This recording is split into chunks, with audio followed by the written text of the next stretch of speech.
안녕하세요. 저는 서울에 살고 있는 40대 여자입니다. 오늘은 저의 이야기를 써볼까 해요. 제가 그리 오래 살지 않은 인생이지만 그래도 제가 겪은 사연도 참 만만치 않은 이야기거든요. 전 어려서 제가 불우하다고만 생각했습니다. 전 30대 초반 남편을 만나 빠르지도 그렇다고 느리지도 않은 나이에 결혼을 했습니다.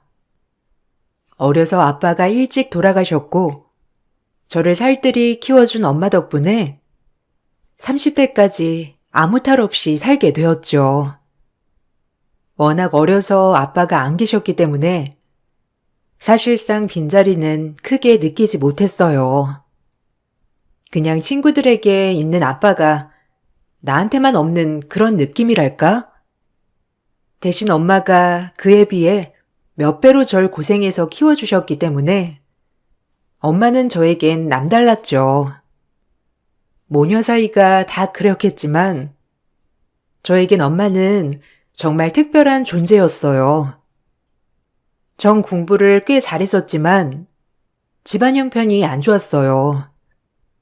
하지만 엄마는 제가 뭘 하든 뭐든 지원해 주시려 노력하였죠. 나 다음 달에 수학여행 가는데 이거 돈 내야 해. 엄마 근데 나 안 가는 친구들도 꽤 있더라고. 그래서 안 가도 돼. 아유, 무슨 소리야. 마지막 학창 시절의 추억인데 무조건 가야지. 엄마가 어떻게 해서든지 돈 마련해 볼게. 그리고 학교에서 하는 모든 것들은 다 엄마한테 얘기해. 엄마가 알아서 할게, 어? 넌 돈 걱정 절대 하지 말고. 어린 것이 철만 들어가지고.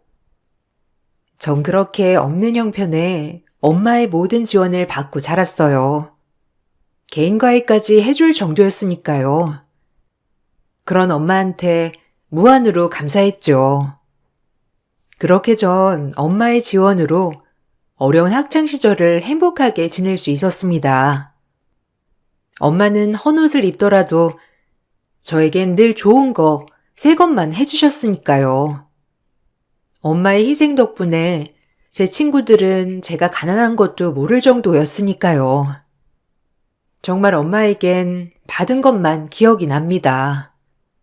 전 그렇게 대학을 들어가게 되었고, 다행히 성적이 좋았기 때문에 저는 사범대학교를 들어가게 되었고, 교사의 꿈을 가지게 되었죠. 엄마는 얼마나 뿌듯해 하셨는지 그때의 기억이 아직까지 저를 살게 하는 원동력이 되었어요. 우리 딸이 사범대학교에 들어가다니 엄마는 진짜 여한이 없다. 그러니까 학교에 들어가서도 우리 딸 열심히 해.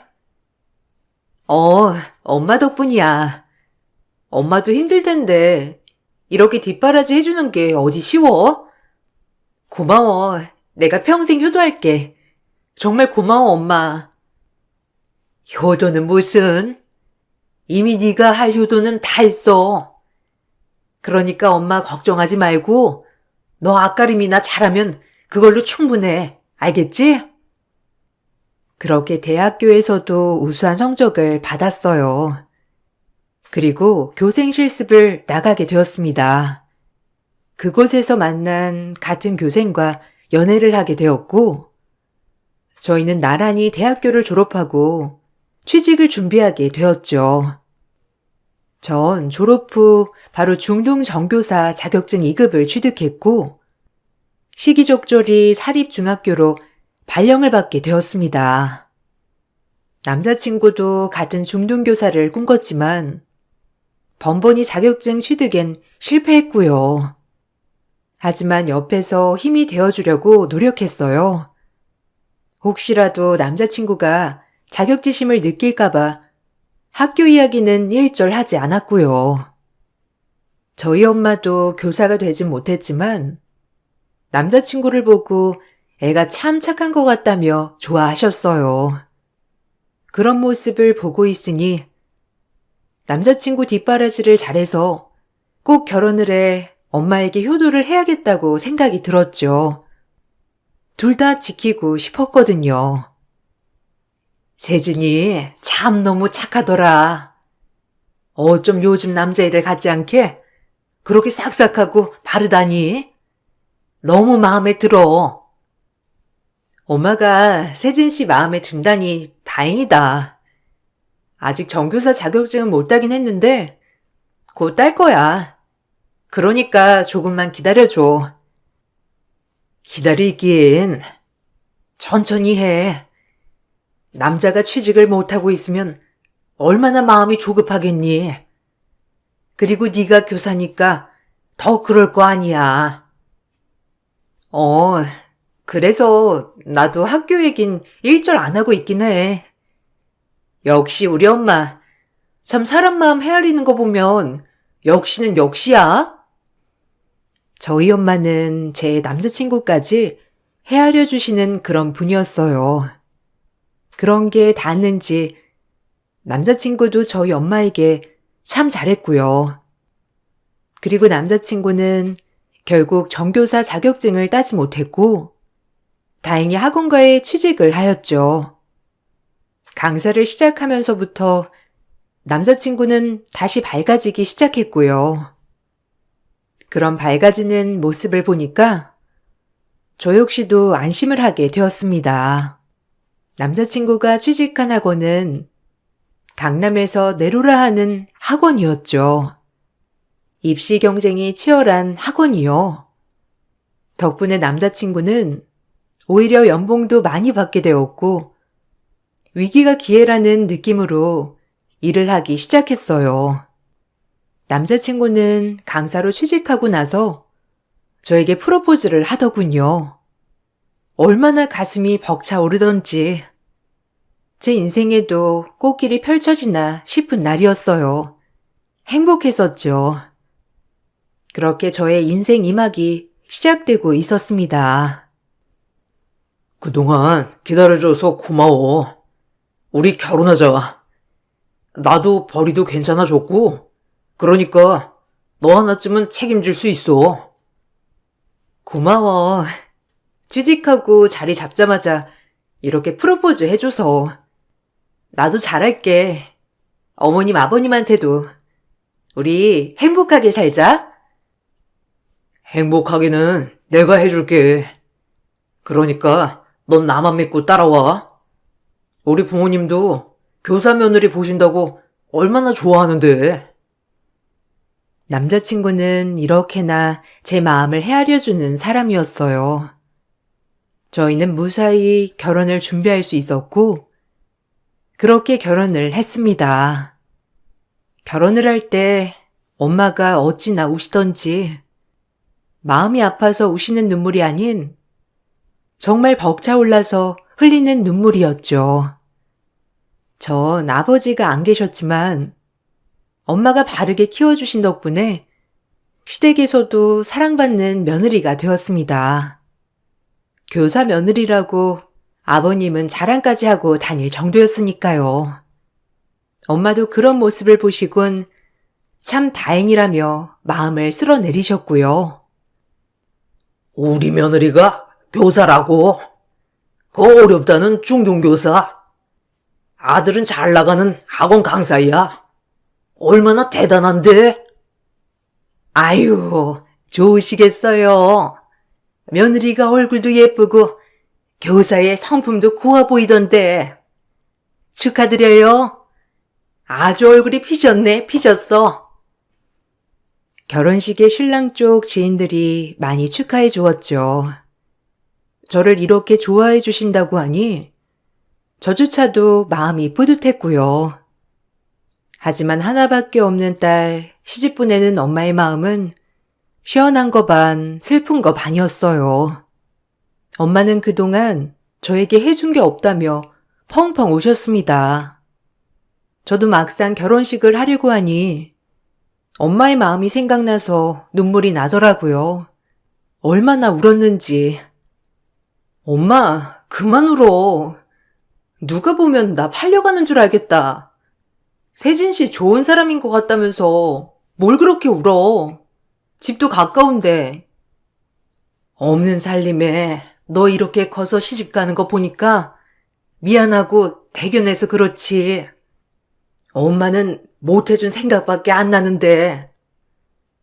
아휴, 무슨 소리야. 엄청 훌륭하지. 고마워. 없는 형편에 이렇게 뒷바라지 해줘서 덕분에 선생님 된 거야. 엄마 고마워요, 정말. 고맙긴. 에휴, 진짜 대견하다. 대견해. 결혼을 축하한다, 우리 딸. 앞으로 행복하게만 살아. 엄마는 더 이상 신경 쓰지 말고. 같이 행복해야지. 나 이렇게 키워주셔서 고마워요. 엄마 못 입고 못 먹은 거 알아. 나 때문에 정말 고생 많았어, 엄마. 사춘기가 없진 않았지만 엄마에 대한 고마움이 제 사춘기 시절을 덮어버릴 정도였어요. 그렇게 전 결혼을 하게 되었고 행복한 신혼생활을 시작할 수 있었어요. 시어머니도 무던한 분이셨기 때문에 저에게 따로 스트레스를 주시는 분은 아니었지만 결혼하면 여자는 출가 외인이라며 친정의 발길이 가는 것을 조금은 싫어하셨던 것 같아요. 하지만 전 시댁과 친정 번갈아 왔다 갔다 할 수밖에 없었죠. 엄마는 항상 혼자 계시니까요. 다행히 남편이 잘 이해해줘서 이건 다행이라고 생각했어요. 세아가, 다른 건 다 좋은데 너무 친정에 가지 마라. 그것도 버릇이야. 결혼도 했으면 독립을 해야지, 안 그러니? 네, 어머니, 주의할게요. 아무래도 반찬도 많이 가져다 두시고 하니까 그런 것 같아요. 그래도 주의할게요, 어머님. 출가 외인이란 말이 괜히 있는 줄 아니? 너도 일하느라 힘들 텐데 주말에는 좀 우리 집에 놀러 오고 그래. 이제 우리 식구인데. 네. 근데 요새 출가 외인이라뇨. 어머니, 요즘 시대에는 그런 시대는 아니죠. 그래도 어머님 말씀 잘 이해했습니다. 어머니는 식구라는 말씀 안에 저를 가두는 것 같았지만 그러려니 했어요.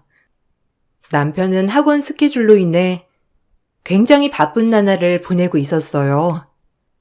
그리고 수입이 많아지기 시작하자 저에게 잔소리를 하기 시작했죠. 조금 당황스러웠어요. 결혼하고 변하는 게 남의 편이라더니 이렇게 빨리 변할 줄은 몰랐거든요. 수입이 많아지니 저에게 바라는 것도 많아졌고 시댁 식구들도 마찬가지로 처음엔 교사 며느리라고 그렇게 좋아하셨지만 점점 남편이 스타 강사가 되기 시작하자 절 무시하기 시작했어요. 처음엔 당황스러웠지만 그냥 속물적인 사람들이구나 라고 생각했던 것 같아요. 가족들이 모두 가부장적이었거든요. 조금 숨이 막혔죠. 이거 장모님이 해주신 반찬이지? 약간 향토적이랄까? 내 입엔 안 맞아. 앞으로 가져오지 마. 우리 엄마가 갖다 준 거 내놔. 어? 아니, 이거 자기가 그때 맛있다고 해서 엄마가 일부러 시장 가서 사서 만드신 건데. 좀 먹어보지 그래. 아, 그땐 그때고. 지금은 입맛에 안 맞는다니까. 그리고 너 원래 이렇게 꼬박꼬박 말대꾸하고 그랬냐? 피곤하네. 뭐라고? 말대꾸? 아, 자기랑 나랑 동갑이잖아. 그리고 이게 무슨 말대꾸야? 말 되게 웃기게 하네. 결혼하고 되게 말투부터 변한 거 알아? 내가 알던 박세진 맞는지 모르겠어.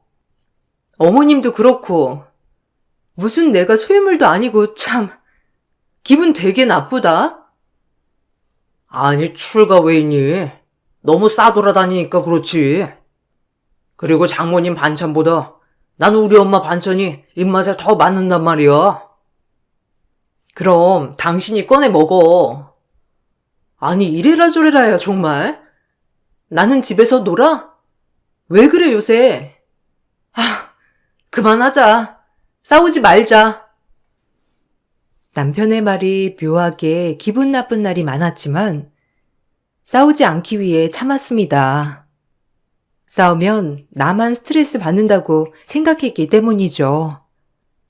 그렇게 결혼 생활을 이어가고 있을 때 한 번은 엄마가 정말 오랜만에 저희 집에 반찬을 가져다 주시려고 오신 날이었죠.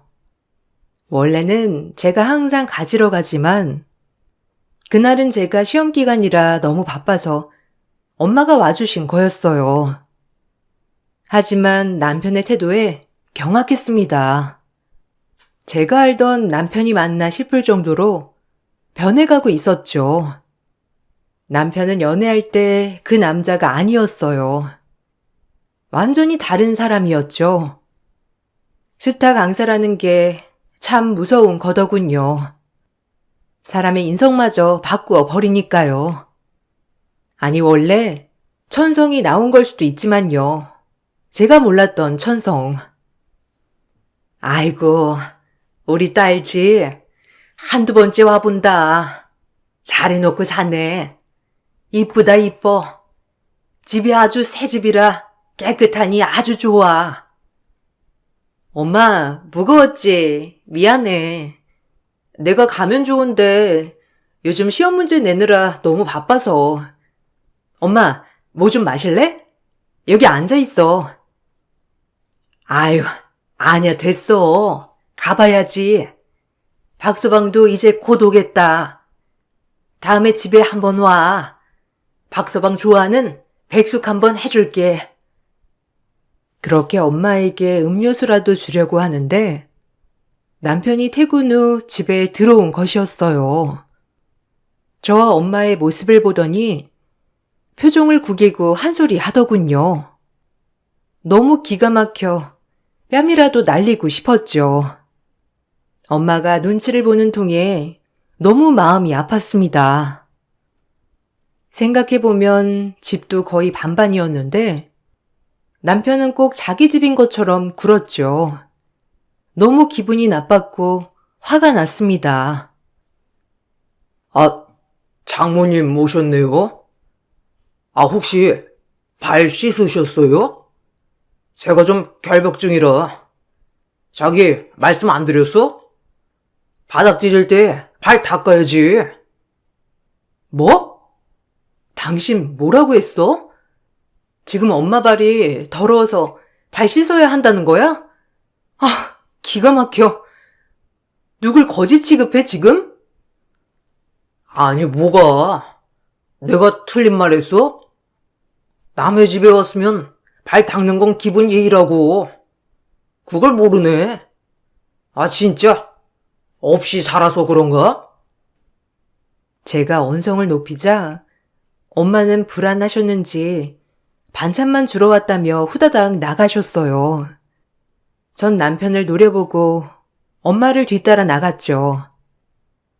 엄마는 한사코 혼자 가신다며 가버리셨지만 제 마음은 참 씁쓸했어요. 남편에게 화도 났고요. 집으로 와 남편에게 따져 물었습니다. 당신 제정신이야? 어머님, 아버님 언제 한번 우리 집 오셔서 발 씻은 적 있어? 참나, 어이없어 진짜. 미친 거 아니야, 자기? 아니, 맞잖아. 어머님도 멀리서 오셨는데 그럼 발 씻어야 하는 거 아니야? 내가 무리한 거 요구한 것도 아니고. 참나. 불만이 뭐야 도대체 요새? 매번 잔소리해. 가부장적인 말투에. 아니, 연애 때랑은 딴판이잖아, 안 그래? 어쩜 사람이 이렇게 바뀌어? 뭐가? 나 원래 이랬어. 그리고 너 내가 얼마나 신경 쓸 게 많은 줄 알아? 그런데 이런 거 하나하나 신경 써야 해, 내가? 웃기네, 진짜. 너야말로 큰 소리 좀 그만 내. 너 원래 그렇게 말대다 꼬박꼬박 하는 애였냐? 아, 진짜 피곤해지겠네. 하지만 남편은 뻔뻔했죠. 본인은 계속 똑같다고 말했어요. 얼마나 어이가 없던지. 그렇게 남편과 박 터지게 싸우는 날들이 지속되었고, 전 그러면서 살짝 마음이 지쳐갔습니다. 그러던 중 새벽에 저에게 전화 한 통이 오더라고요. 병원 응급실이었어요. 너무 놀라 전화를 받으니 병원 담당 간호사였고요. 간호사가 한 말에 전 너무 놀라 정말 뒤로 자빠질 뻔했습니다. 여기 병원 응급실인데요.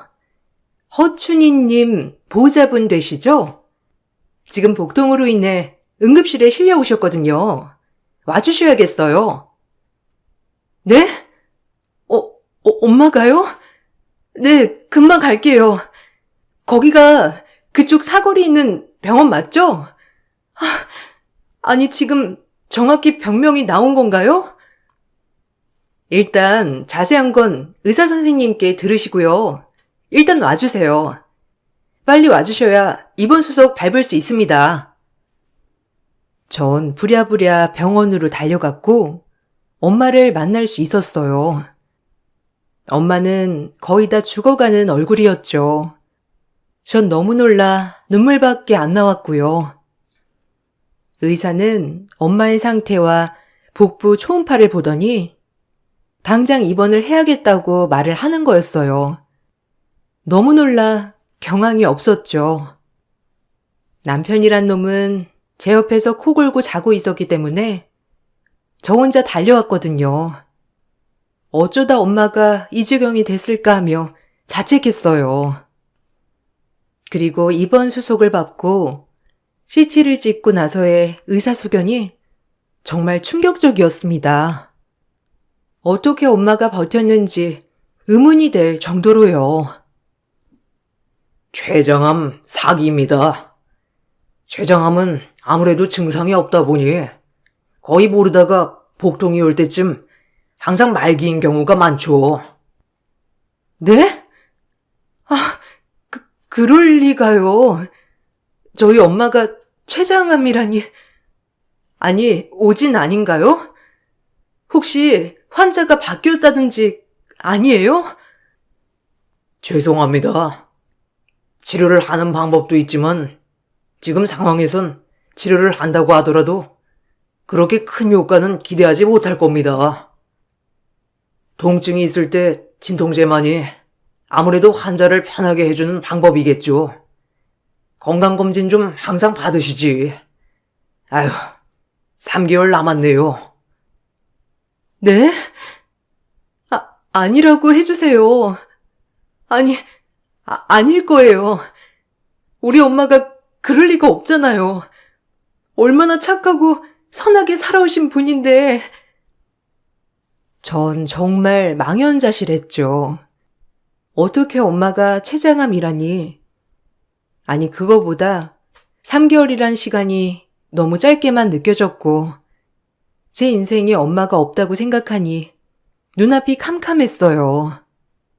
그렇게 전 병원 복도에서 얼마나 울었는지 몰라요. 뒤늦게 제 전화를 받고 달려온 남편도 이 상황에 많이 놀랐는지 헛소리를 짓거리더라고요. 엄마에게 설명을 하려는데 마음이 너무 아팠습니다. 아니, 장모님은 건강검진 안 받으시고 뭐 했대? 또 궁상 떨다 안 받으신 거지? 병원비가 더 나오겠다. 아휴, 내가 진짜 미쳐. 뭐? 말 다 했어? 지금 우리 엄마 3개월밖에 못 산다는데 지금 병원비 얘기가 왜 나와?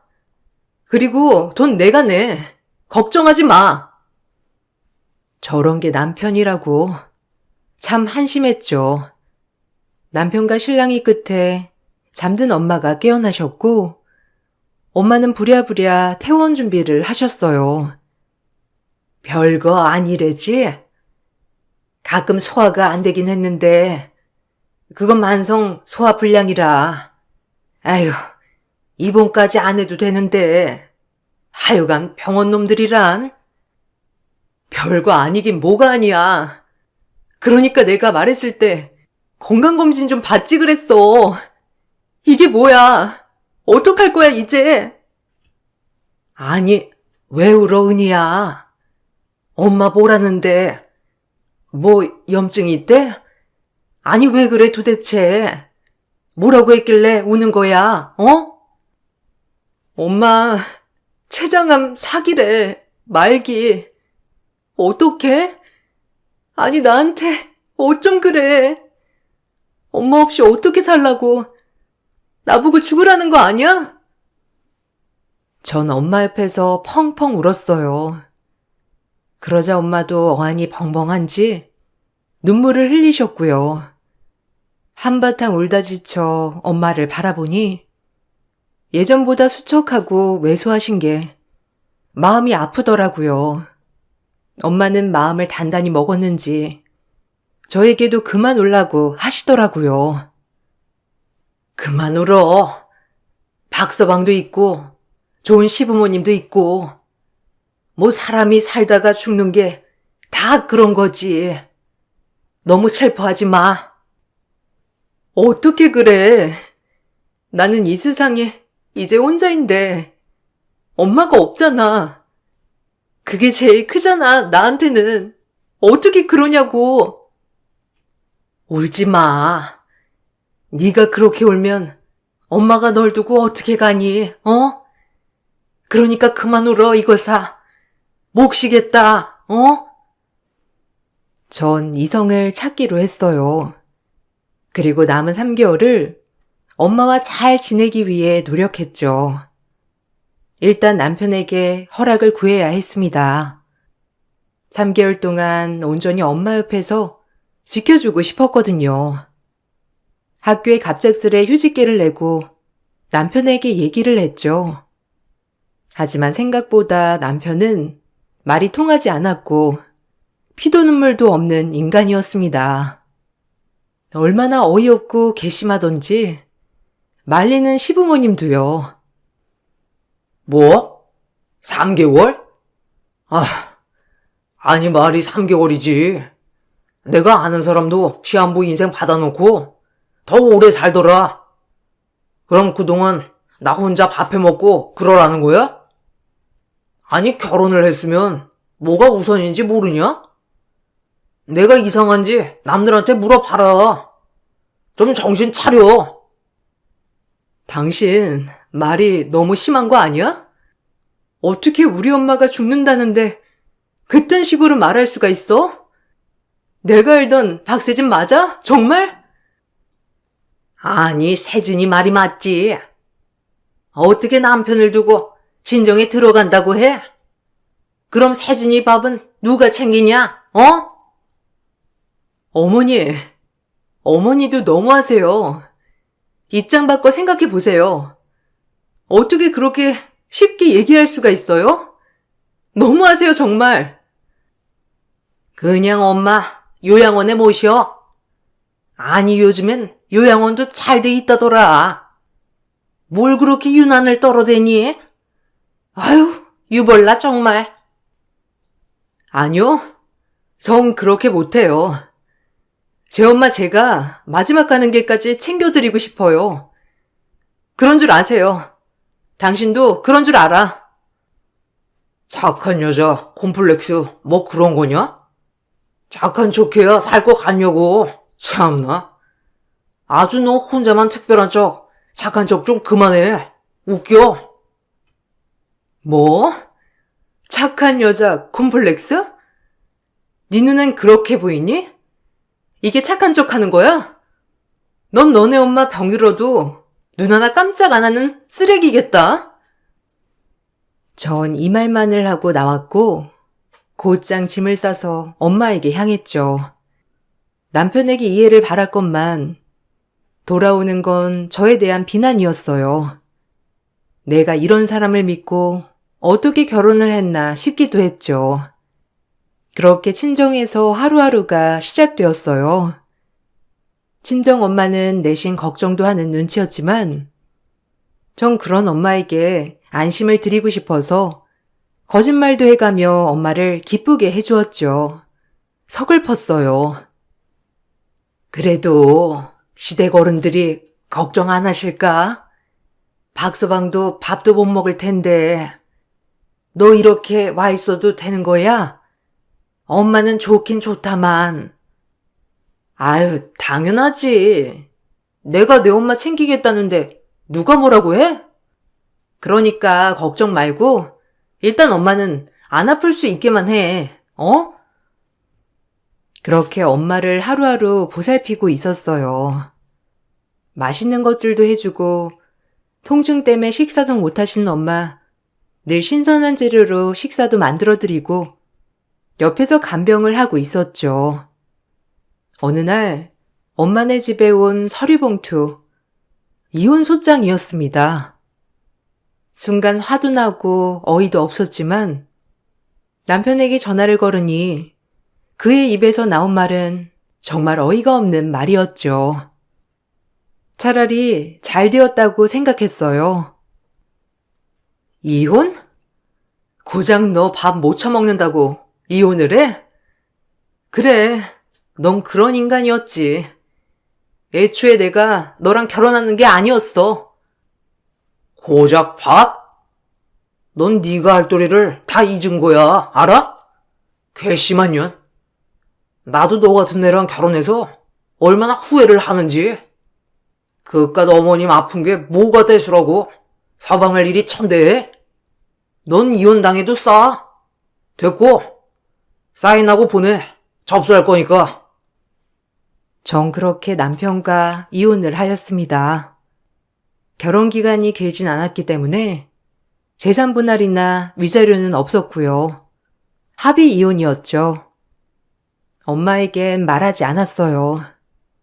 가시는 길 마음 편하게 해드리고 싶었거든요. 하지만 엄마가 그 서류 봉투를 보시고 많이 우셨어요. 아무래도 본인 때문에 딸이 이혼하는 것 같아서 그런 것 같았죠. 전 그런 엄마의 마음을 조금이라도 편하게 해드리고 싶었어요. 이게 뭐니?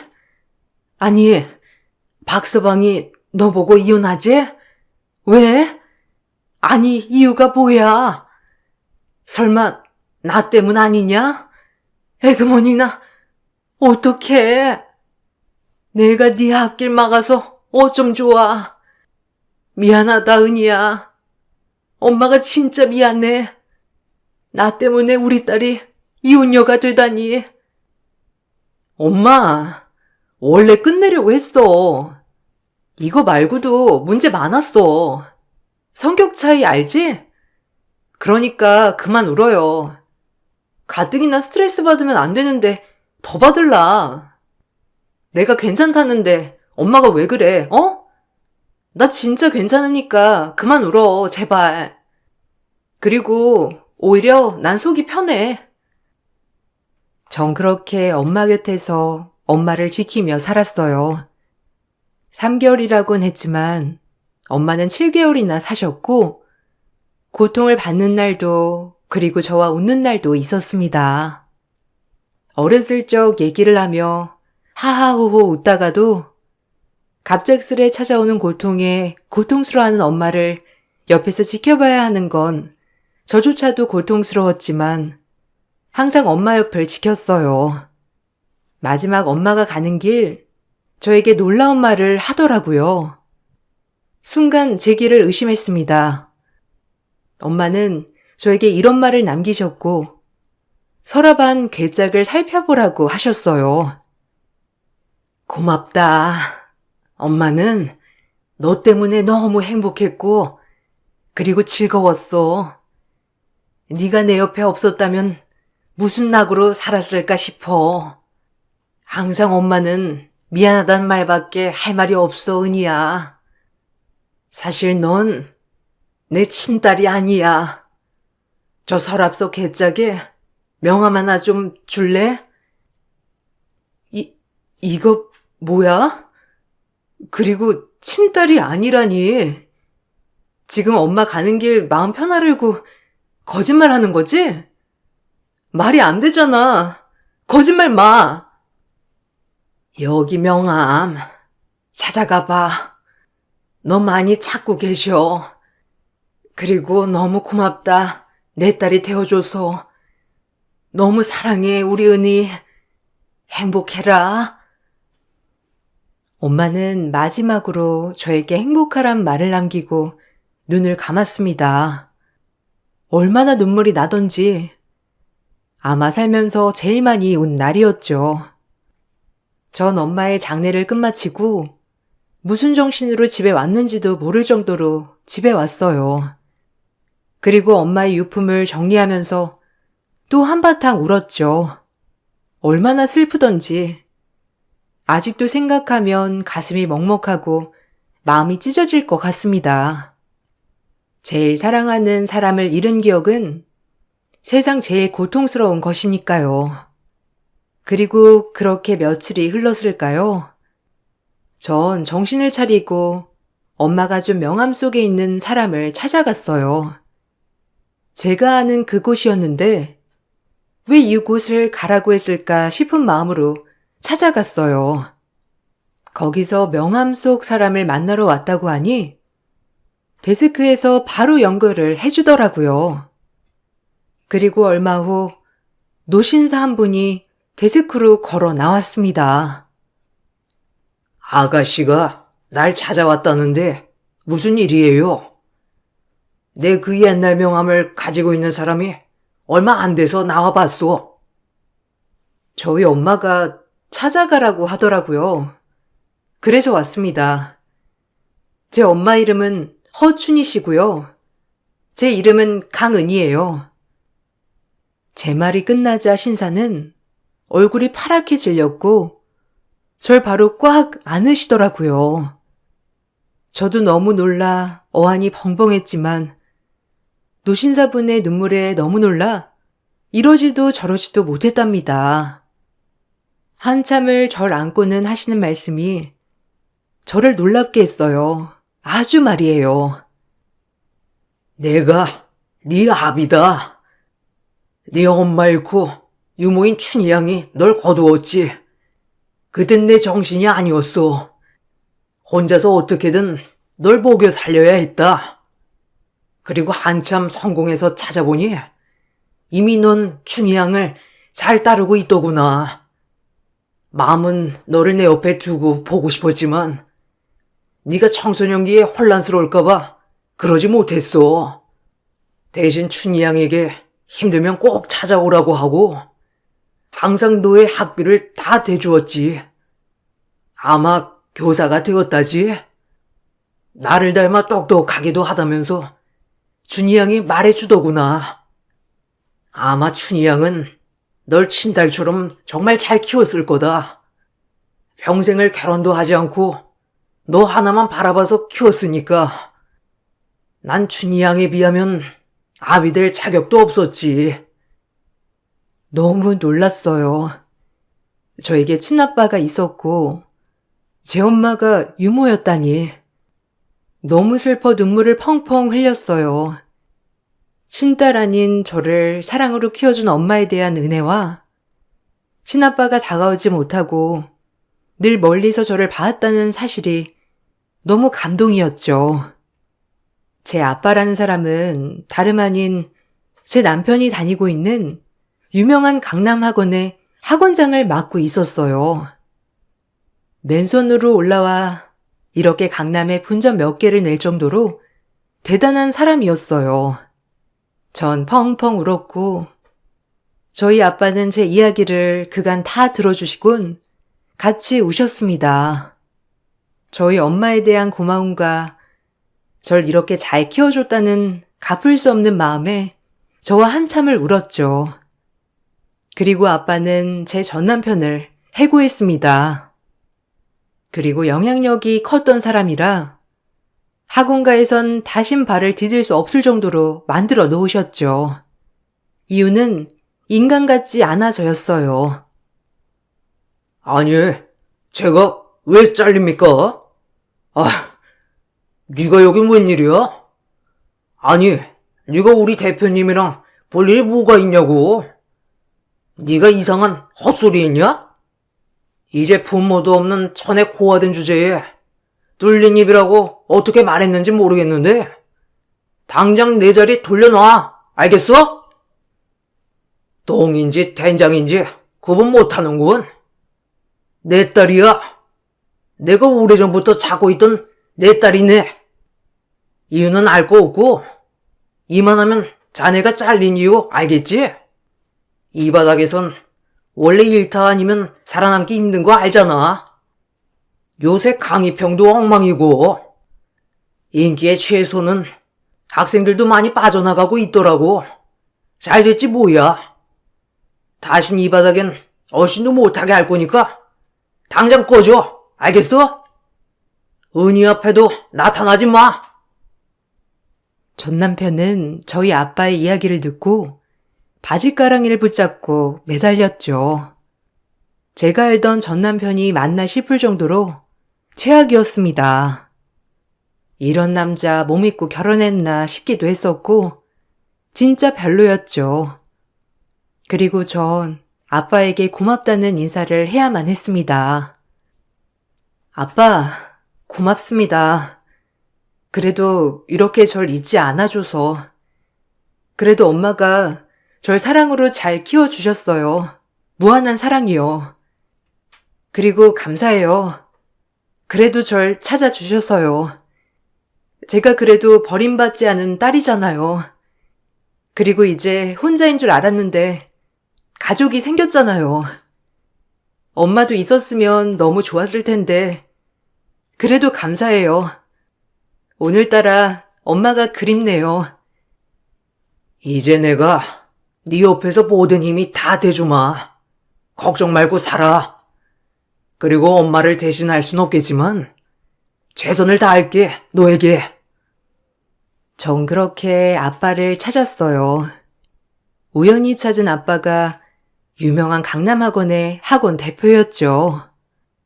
피는 못 속이는 것 같았어요. 저와 아빠 모두 선생님이라니. 엄마가 떠나간 빈자리는 그 누구도 채울 순 없었지만 그래도 제 핏줄이 세상에 있다는 것이 이렇게 기쁜 일일 줄은 몰랐습니다. 전 그렇게 아빠가 가진 재산을 얼떨결에 물려받게 되었고 그야말로 갑작스레 인생이 뒤바뀌었죠.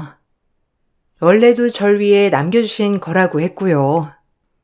아빠는 재혼도 하지 않고 오로지 일만 하셨다고 했어요.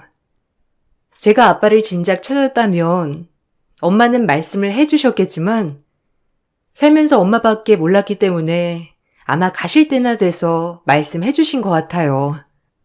지금은 시간이 많이 흘러 전 재혼도 하고 아이도 낳았어요.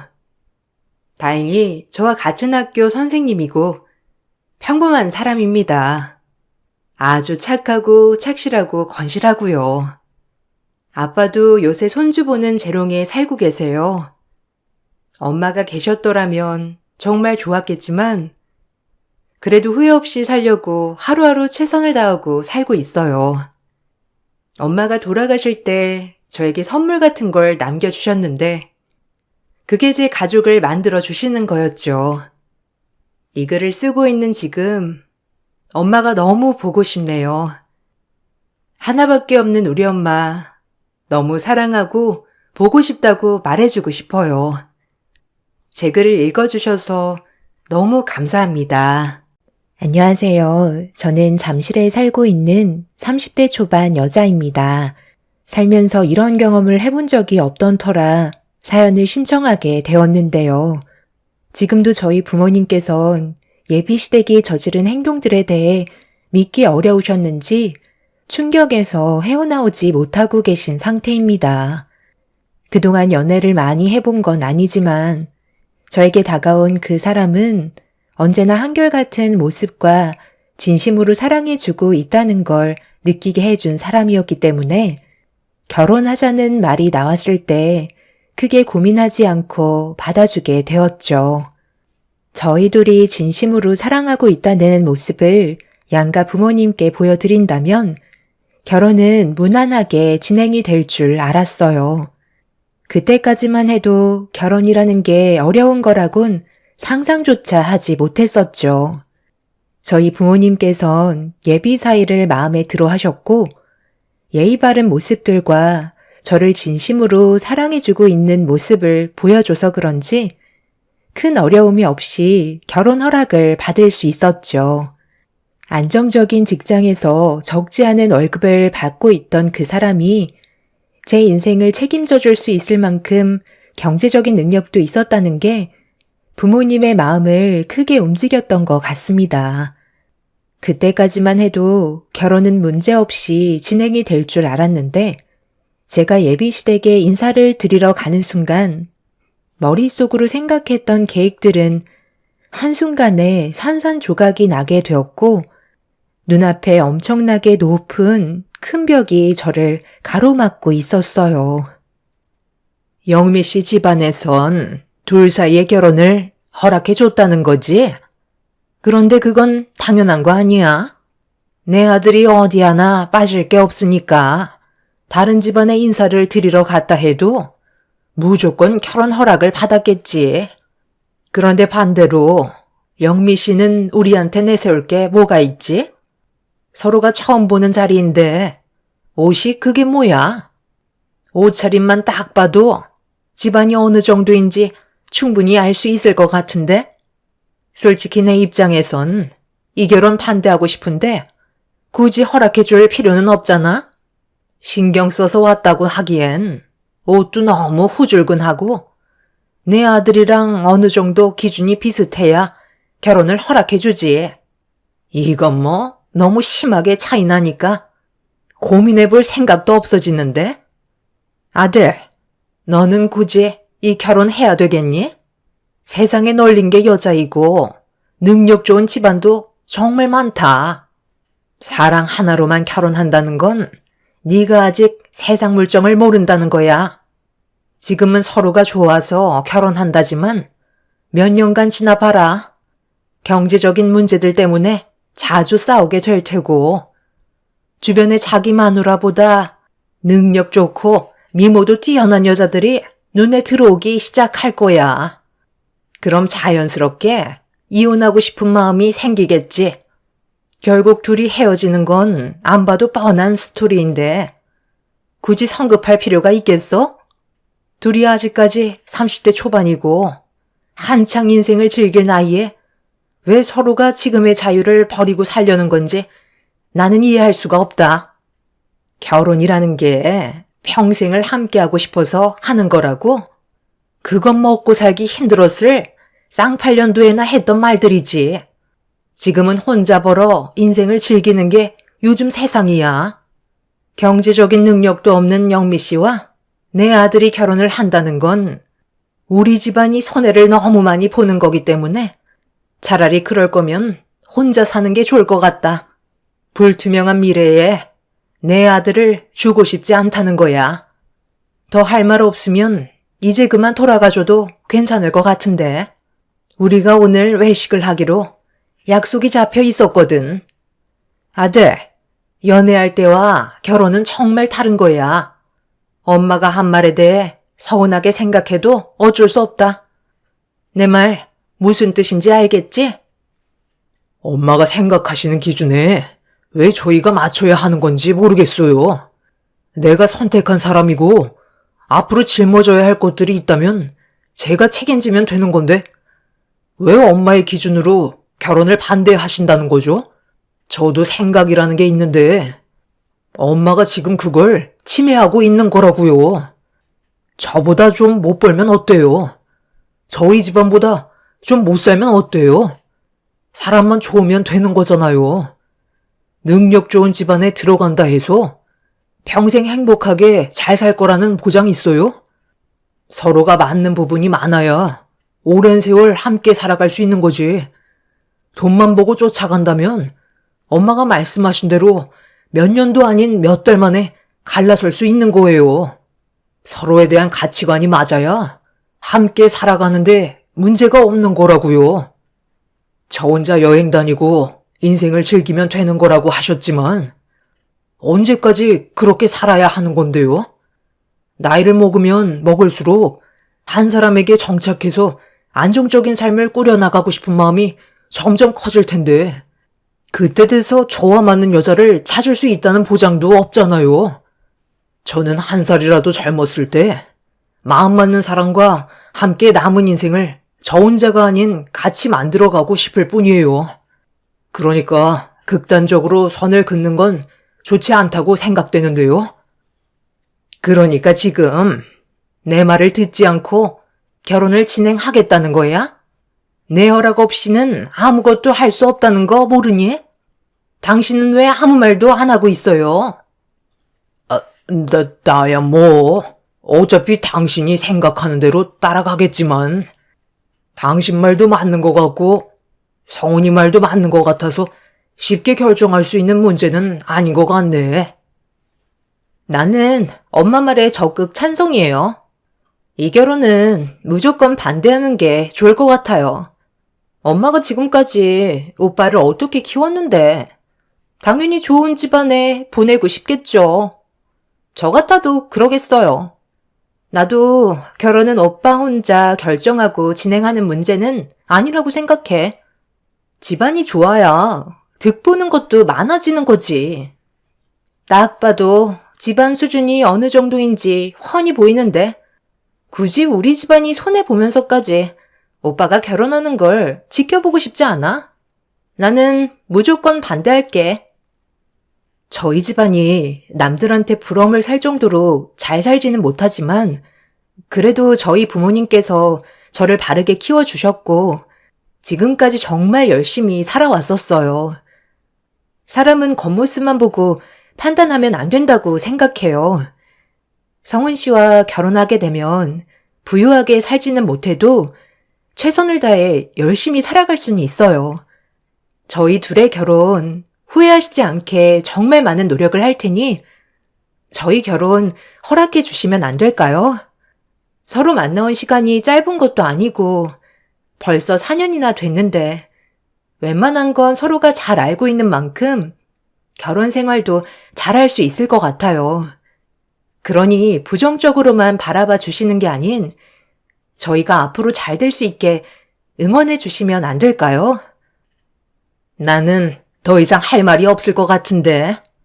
그런 말 들어봤자 한 번 정한 마음 변하지는 않을 것 같다. 아들, 우리 빨리 나가봐야 하니까 집 앞까지 배웅해줘라.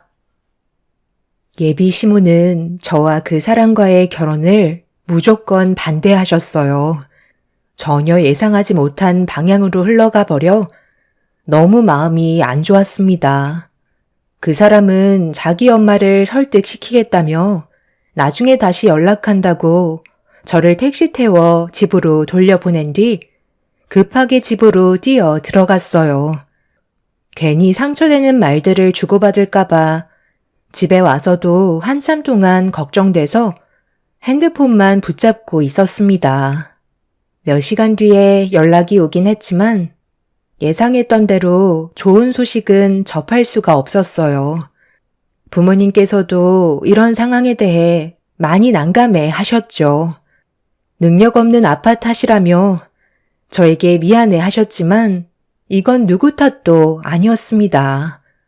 개인이 생각하는 기준은 다르기 때문에 어쩔 수 없는 상황이었죠.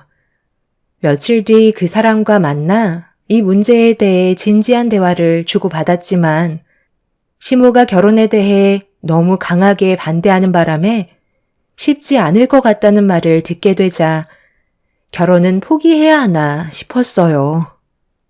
그 사람은 저에게 걱정하지 말라며 아직 시간은 많다고 했지만 제 마음은 여전히 불안했었죠. 그렇게 아무 성과 없이 시간만 흘러가고 있던 어느 날 예비 시모에게 전화가 왔어요. 개인적으로 할 말이 있다며 저를 따로 불러내셨고 시모와 단둘이 대화를 이어나가게 되었죠. 아직까지 내 아들과의 결혼에 대해 미련을 못 버리고 있다길래 앞으로 어떻게 할 건지 들어보고 싶어서 따로 만나자고 한 거니 속마음 숨기지 말고 다 터놓고 얘기하면 좋을 것 같은데? 내가 영미 씨를 마음에 들어할 수 있는 무언가가 있어야 나도 둘의 결혼을 진지하게 생각해보고 결정하지 않겠어? 일단 내 마음은 우리가 처음 만났을 때나 지금이나 변함없고 앞으로도 그럴 것 같아. 내 아들이 결혼하기 적당한 나이라서 그런지 이미 선자리가 꽤 많이 들어왔거든. 그러다 보니 영미 씨 집안과는 비교가 될 수밖에 없는 거지. 내 입장에선 성훈이가 좀 더 괜찮은 집안의 여자와 결혼하는 걸 원하지 않겠어? 어차피 시간 지나면 사랑보다는 돈이 전부야. 돈이 있어야 사랑도 유지가 될 수 있는 거라고. 경제적인 능력이 뒷받침되어 주지 않는다면 둘의 사랑은 금세 시들게 될 테고 결국 그 끝은 이혼이 기다리고 있겠지. 그렇게 되면 서로 시간만 버리게 되는 건데 뭐하러 힘을 빼냐 이거야. 애초부터 서로는 이어질 수 없던 사이라고. 내 말이 무슨 뜻인지 충분히 이해했지? 그런데도 결혼을 고집한다면 나도 더 이상 좋게만 얘기하진 않을 거야. 수단과 방법을 가리지 않고 무슨 수를 써서라도 갈라놓을 테니 내가 하는 말 진지하게 받아들이는 게 서로가 피해를 줄이는 최선의 방법이긴 하지. 그런데 영미 씨도 내 아들과 결혼하려고 이 자리까지 나온 거잖아? 네, 맞아요. 저희 둘 결혼 허락 받으려고 나왔어요. 쉽게 생각하는 관계가 아니기 때문에 성훈 씨를 놓치고 싶은 마음은 아직까지 없어요. 어머님 기준에 저희 집안이 많이 부족하다는 거 알아요. 경제적인 능력이 좋았다면 바로 결혼 허락해 주셨겠죠. 그런데 돈이 많다고 해서 언제나 행복한 건 아니에요. 돈 때문에 불행해지는 경우도 주위에서 많이 봐왔는걸요. 저희 둘이 살면서 버는 돈이 전혀 부족하지 않고 충분히 잘 살아갈 수 있을 정도이니 다시 한번 진지하게 생각해 주셨으면 좋겠어요. 저희는 결혼에 대한 생각이 조금도 바뀌지 않았어요. 어머님께서 조금은 넓은 마음으로 받아주시면 안 될까요? 손해보면서까지 내가 왜 결혼을 허락해 줘야 하는 거지? 직장도 별로야. 집안에 능력도 없어. 어디 가서 말하기도 쪽팔린다. 하나라도 내세울 게 있어야 고민이라도 해보는데 잘난 거 하나 없는 너를 내 며느리로 받아들이라고? 이대로 결혼 진행한다면 시집살이 감당할 수 있겠니? 내가 그냥 놔둘 것 같냐고? 지금도 얼굴에 물을 뿌려버리고 싶은 거 힘들게 참고 있는데 넓은 마음으로 받아달라고? 결혼이 무슨 애들 소꿉장난도 아니고 어디서 착한 척이야? 다시 한번 말하지만 내 아들과 이제 그만 정리해라. 좋게 얘기할 때 하루빨리 내 아들과 헤어지는 게 좋을 거야. 질질 끌어봤자 너만 손해다. 지금 내 아들 뒤에 얼마나 많은 여자들이 대기하고 있는데 네가 눈에 들어오겠니? 조금의 기회조차 없을 테니 그만 미련 버리고 너한테 수준 맞는 남자 찾도록 해.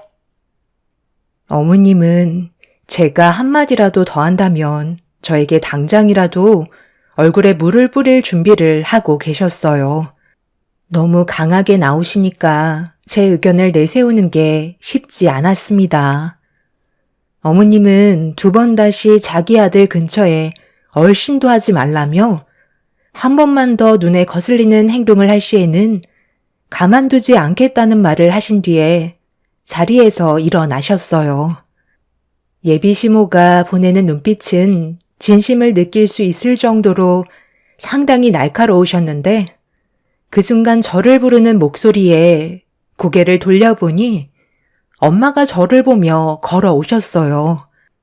자리에서 일어나신 시모와 엄마가 서로를 한참 동안 바라보시더니 시모는 다시 자리에 앉으셨고 엄마도 제 옆에 앉아 결혼 문제에 대해 다시 대화를 이어나가셨죠. 처음 뵙긴 했지만 제 예상은 벗어난 적이 없네요. 위아래로 대충 훑어보니 역시 더 이상 볼 필요도 없을 것 같습니다. 예정대로 결혼은 없던 걸로 하는 게 더욱더 확실해졌네요. 그쪽 따님이 내 아들을 어떻게 해서든 붙잡아 인생 좀 피려는 것 같은데 제가 그렇게 호락호락한 성격은 아니라서요. 서로가 좋다고 해서 함께 하고 싶다는 것뿐인데 자식들 눈에서 눈물 나는 모습을 봐야 속이 후련하시겠어요? 그쪽 아드님이 내 딸과 헤어지면 원하는 대로 다른 여자 만나서 결혼할 거라 생각하세요? 저번에 저희 집에 와서 대화 좀 나눠봤는데 만약 결혼 반대 얘기가 나오게 된다면 제 딸과 결국 헤어지게 되면 앞으로 어떻게 할 거냐고 물어보니 두 번의 여자는 없을 거라던데요. 제 딸이 그쪽 아드님한테 얼마나 잘했으면 그런 말까지 나오겠어요. 남자를 몰라도 너무 모르신다. 그 말을 지금 믿어요? 여태 인생 헛살으셨네. 다른 여자가 작정하고 덤비면 남자들은 100이면 100 전부 다 넘어간다고요. 꼬리치는 여자 마다는 남자가 있을까요? 그쪽 따님보다 능력 좋고 뛰어난 외모에 몸매까지 좋은 그런 여자가 앞에 있는데 안 넘어갈 남자가 어디 있겠어요? 앞과 뒤가 다른 게 남자들이라고요. 저는 그쪽 따님보다 더 좋은 여자를 며느리로 받아들일 생각이니 이제 그만 제 아들에게서 떨궈내 주셨으면 좋겠네요. 예비 시모는 더 이상 할 말이 없다는 듯 자리에서 일어나 곧바로 나가셨습니다. 엄마는 밖으로 나가는 시모를 보며 저렇게 예의 없는 사람은 처음 본다고 얼굴을 붉히시면서 저를 바라보시더니 이 결혼 꼭 해야 되겠냐고 걱정스러운 모습을 보여주셨어요. 힘들게 결혼을 한다 해도 시집살이는 버티기 힘들 거라며 더 좋은 남자가 나타날 거라는 말을 제 눈치를 보면서 어렵게 꺼내셨습니다. 시모의 행동들이나 말투들에 많은 상처를 받게 된 엄마를 보면서 이렇게까지 결혼을 해야 하나 싶더라고요.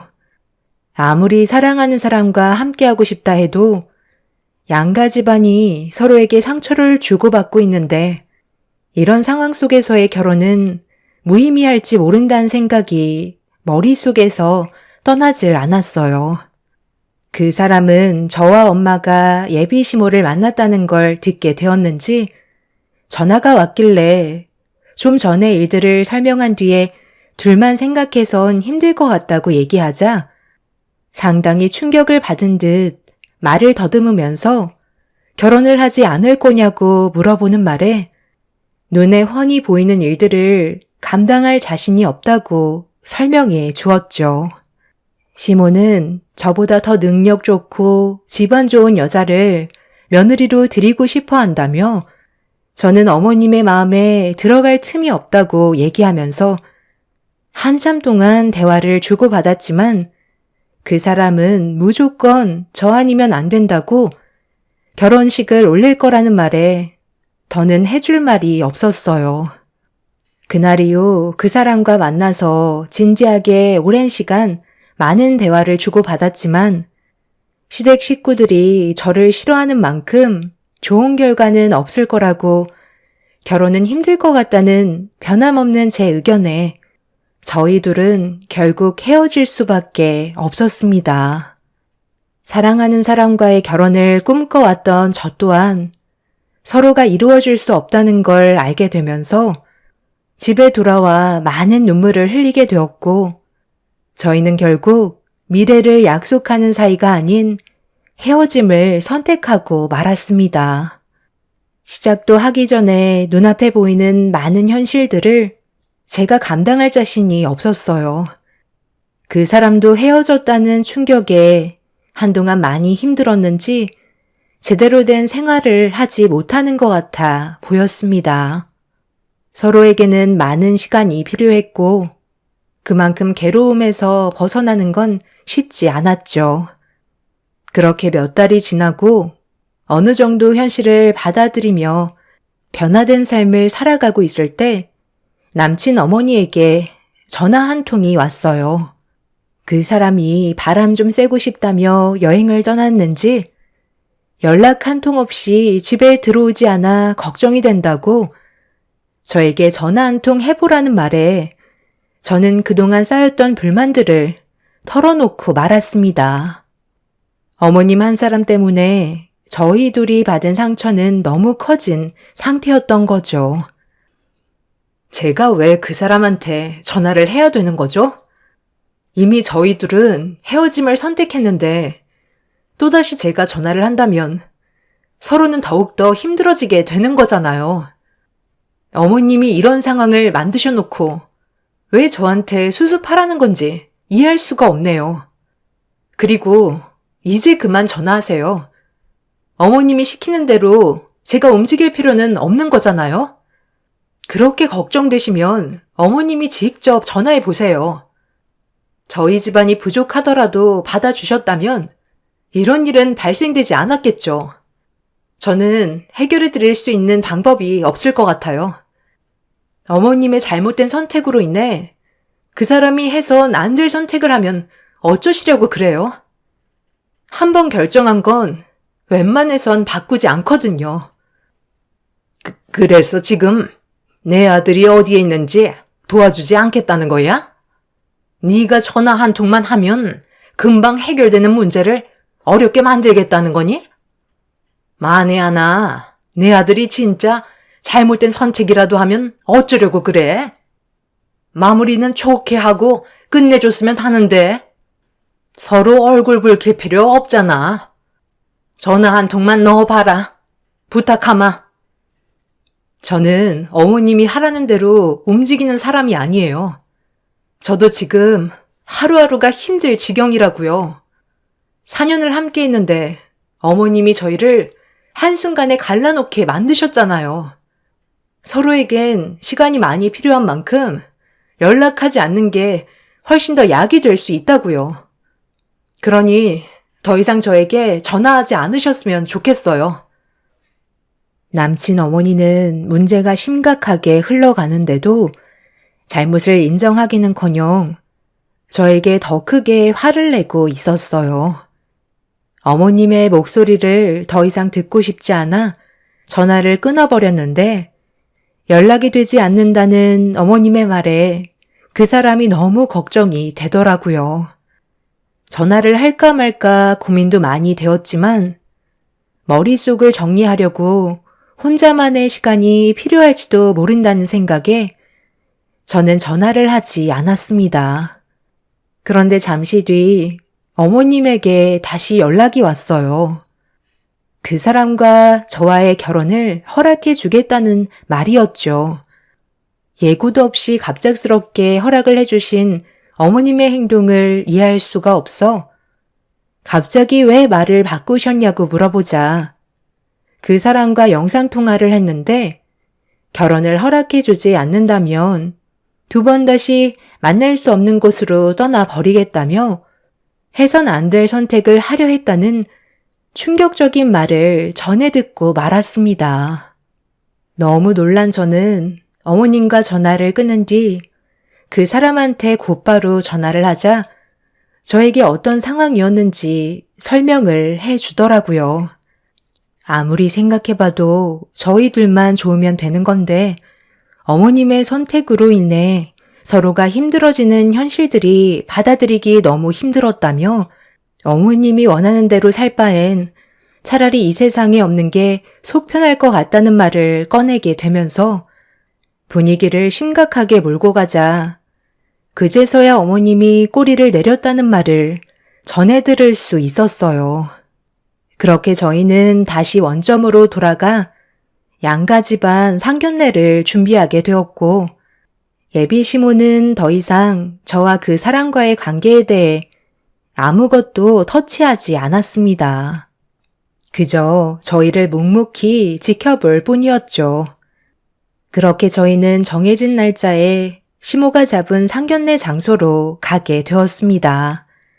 그런데 상견례 장소라고 하기엔 너무 낡은 건물이길래 당황스러워 건물 안으로 들어가지 못한 채 시댁 식구들을 기다리고 있는데 잠시 뒤 도착한 시모가 왜 안 들어가냐며 먼저 식당 안으로 들어가시더라고요.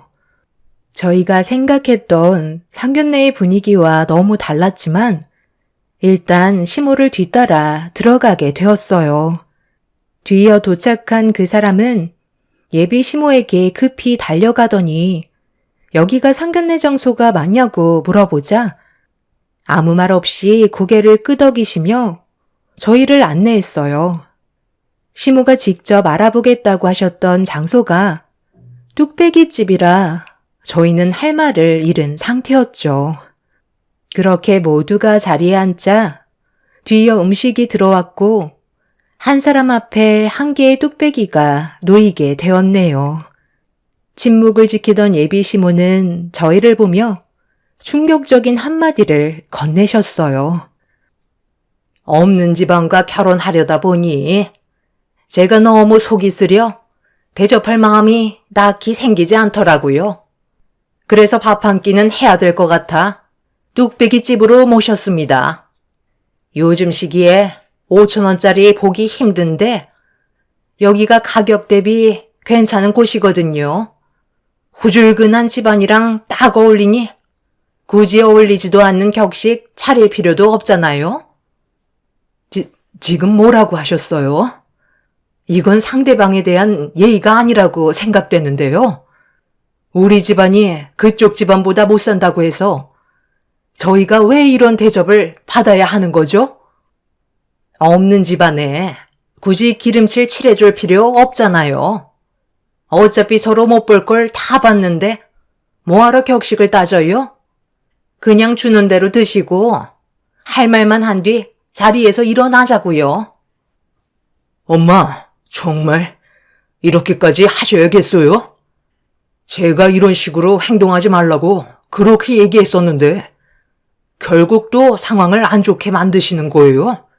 제가 저번에 분명히 경고했을 텐데요. 한 번만 더 엄마 성격대로 행동하신다면 그땐 돌이킬 수 없는 결과가 찾아올 거라고요. 왜 하나만 알고 줄은 모르세요? 엄마 하나 때문에 많은 사람들이 힘들어했던 거 모르세요? 죄송하다는 말부터 나와야 하는 거 아니에요? 상견례 장소를 뚝배기집에서 하시려는 생각을 했다는 것 자체가 너무 실망스럽네요. 선택은 엄마가 하셨으니 그에 따른 결과도 엄마가 감당하셔야 될 것 같아요. 여보세요? 네. 그 물건 제가 찍어드린 주소로 보내주시겠어요? 너는 엄마가 싫다는데 굳이 그렇게 고집을 부려서 결혼식을 올려야 되겠어? 내가 왜 여기에 모이자고 했는지 알아? 이 결혼 반대하려고 확실하게 못을 받기 위해 장소를 여기로 정한 거다. 어차피 파투날 건데 돈 아깝게 비싼 곳 알아볼 필요는 없잖아. 다시 한번 확실하게 얘기하는데요. 이 결혼 무조건 반대할 겁니다. 예비 시모는 처음부터 저와 그 사람의 결혼을 반대할 생각을 가지고 있었어요. 저희 가족들도 시모에게 너무 큰 실망을 하게 되었지만 제일 큰 실망을 하게 된 그 사람은 누군가와 전화 통화를 하더니 밖으로 나가 퀵 배달 온 물건 하나를 가지고 다시 식당 안으로 들어왔습니다.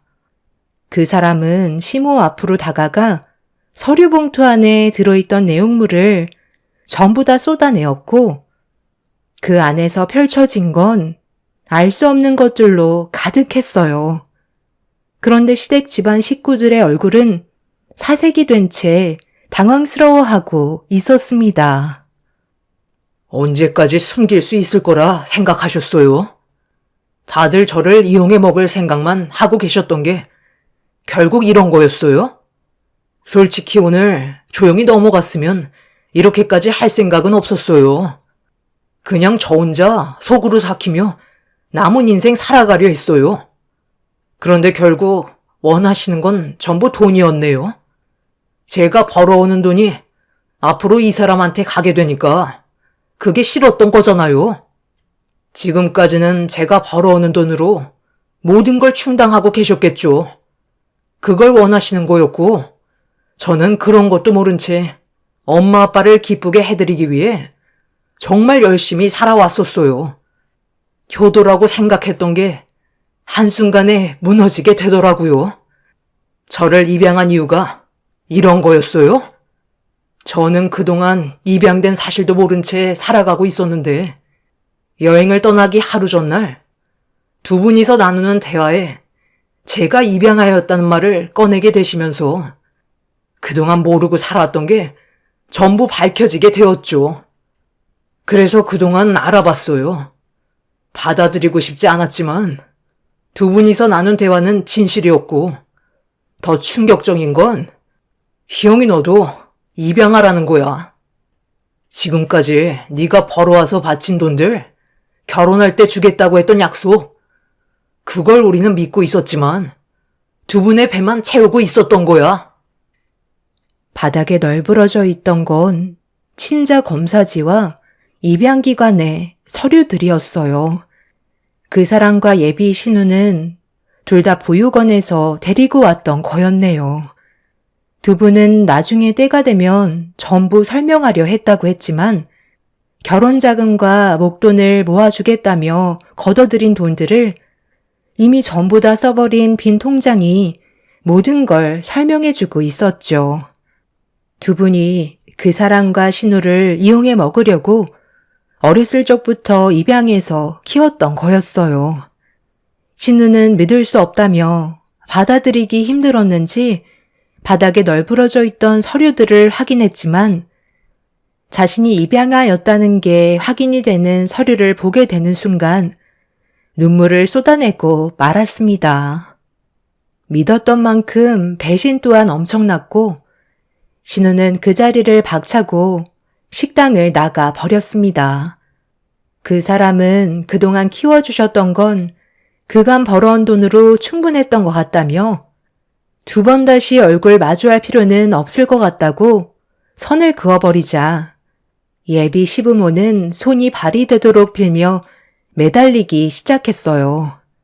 힘들게 키워서 번듯한 회사에 입사하게 만들어 이제야 제대로 된 돈을 받아쓰기 시작했는데 계획에 차질이 생기는 건 받아들일 수 없다며 결혼을 허락해 주겠다고 그 사람을 진정시키려 했지만 이미 그 사람의 귀는 닫혀 있었습니다.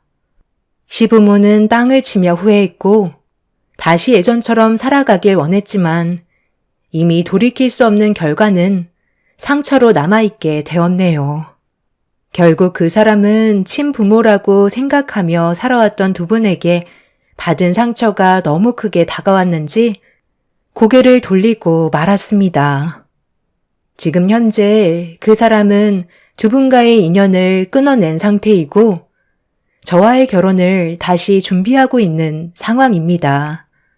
계속해서 결혼을 반대했던 이유는 그 사람이 그동안 믿고 맡겼던 돈을 전부 다 써버려서 수중에 남아있는 돈이 전혀 없는 상태라 해줄 수 있는 건 아무것도 없었다는 게 밝혀질까봐 결혼을 계속 반대했던 거였어요. 그리고 더 좋은 조건의 여자를 만난다면 한몫 단단히 챙길 생각을 하고 계셨죠. 너무 큰 배신을 당했다고 생각했는지 지금도 괴로움에서 벗어나지 못하고 있는 상태입니다. 제가 해줄 수 있는 건 그 사람 옆에 머물러 주는 게 최선일 것 같아요. 결국 두 분은 아들, 딸을 잃게 되었고 지금 현재 땅을 치며 후회하고 있는 중입니다. 피를 나눈 사람들도 아니고 이용해 먹으려고 입양했었다는 게 밝혀졌기 때문에 더 이상 그 사람들한테 결혼 허락을 받을 필요도 없던 거였죠. 경제적인 능력이 전혀 없는 상태인 그분들은 현재 그 사람에게 매달리고 있는 상태입니다.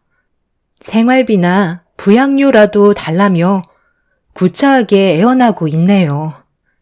예비 신랑은 현재 법적으로 소송이 가능한지 부양 의무 포기에 대해 알아보고 있긴 하지만 저희 부모님께선 과거의 일은 일단 잊어버리고 사는 게 좋을 것 같다고 합니다.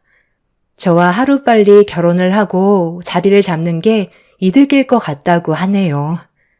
저도 그렇게 생각하고 있는 중이고요. 앞으로 저희의 삶에 행복만 가득했으면 좋겠습니다. 제 사연 들어주신 분들 즐거운 주말 보내시고 언제나 행복만 가득하시길 바랍니다. 감사합니다. 안녕하세요. 저는 41살에 의류 사업을 하고 있는 남자입니다. 그리고 저와 작년까지만 해도 함께 있었던 여자와 이혼을 하고 다시 새로운 삶을 살아가고 있는 중입니다. 제가 여기에 사연을 올리게 된 이유는 그 사람들의 행동에 대해 여러분들께 알려드리고자 신청하게 되었습니다. 사람의 탈을 쓰고 어떻게 이런 일까지 저지를 수 있었는지 너무 황당하기만 하네요. 작년까지 함께 했었던 아내와 결혼한 지는 2년 되었었고요. 알고 지낸 지는 3년 정도 되었으니 거의 5년을 서로 얼굴 보며 지냈었어요. 그리고 재혼이었고 재혼하기 전에 함께 있던 아내는 불의의 사고로 세상을 떠났었어요. 저와 작별한 아내 이후 2번 다시 새로운 사람이 앞에 나타나지 않을 거라 생각했지만 그 누구도 미래를 알 수 없기에 저 또한 재혼을 하게 될 거라고는 전혀 생각하지 못했었네요. 그런데 2번의 실패는 없을 것 같았던 인생은 오래가지도 못하고 막을 내렸습니다. 제가 왜 여기에까지 글을 쓰게 되었는지 듣게 되신다면 입이 다물어지지 않을 정도로 엄청난 충격을 받게 되실 것 같네요. 아내와 결혼을 하기까지도 쉬운 건 아니었어요. 워낙 잘 사는 집안이었고 저희 집안과는 비교 자체가 안 됐으니까요. 그리고 아내 위로 형님만 3분이라 저를 바라보는 시선이 좋지만은 않았습니다.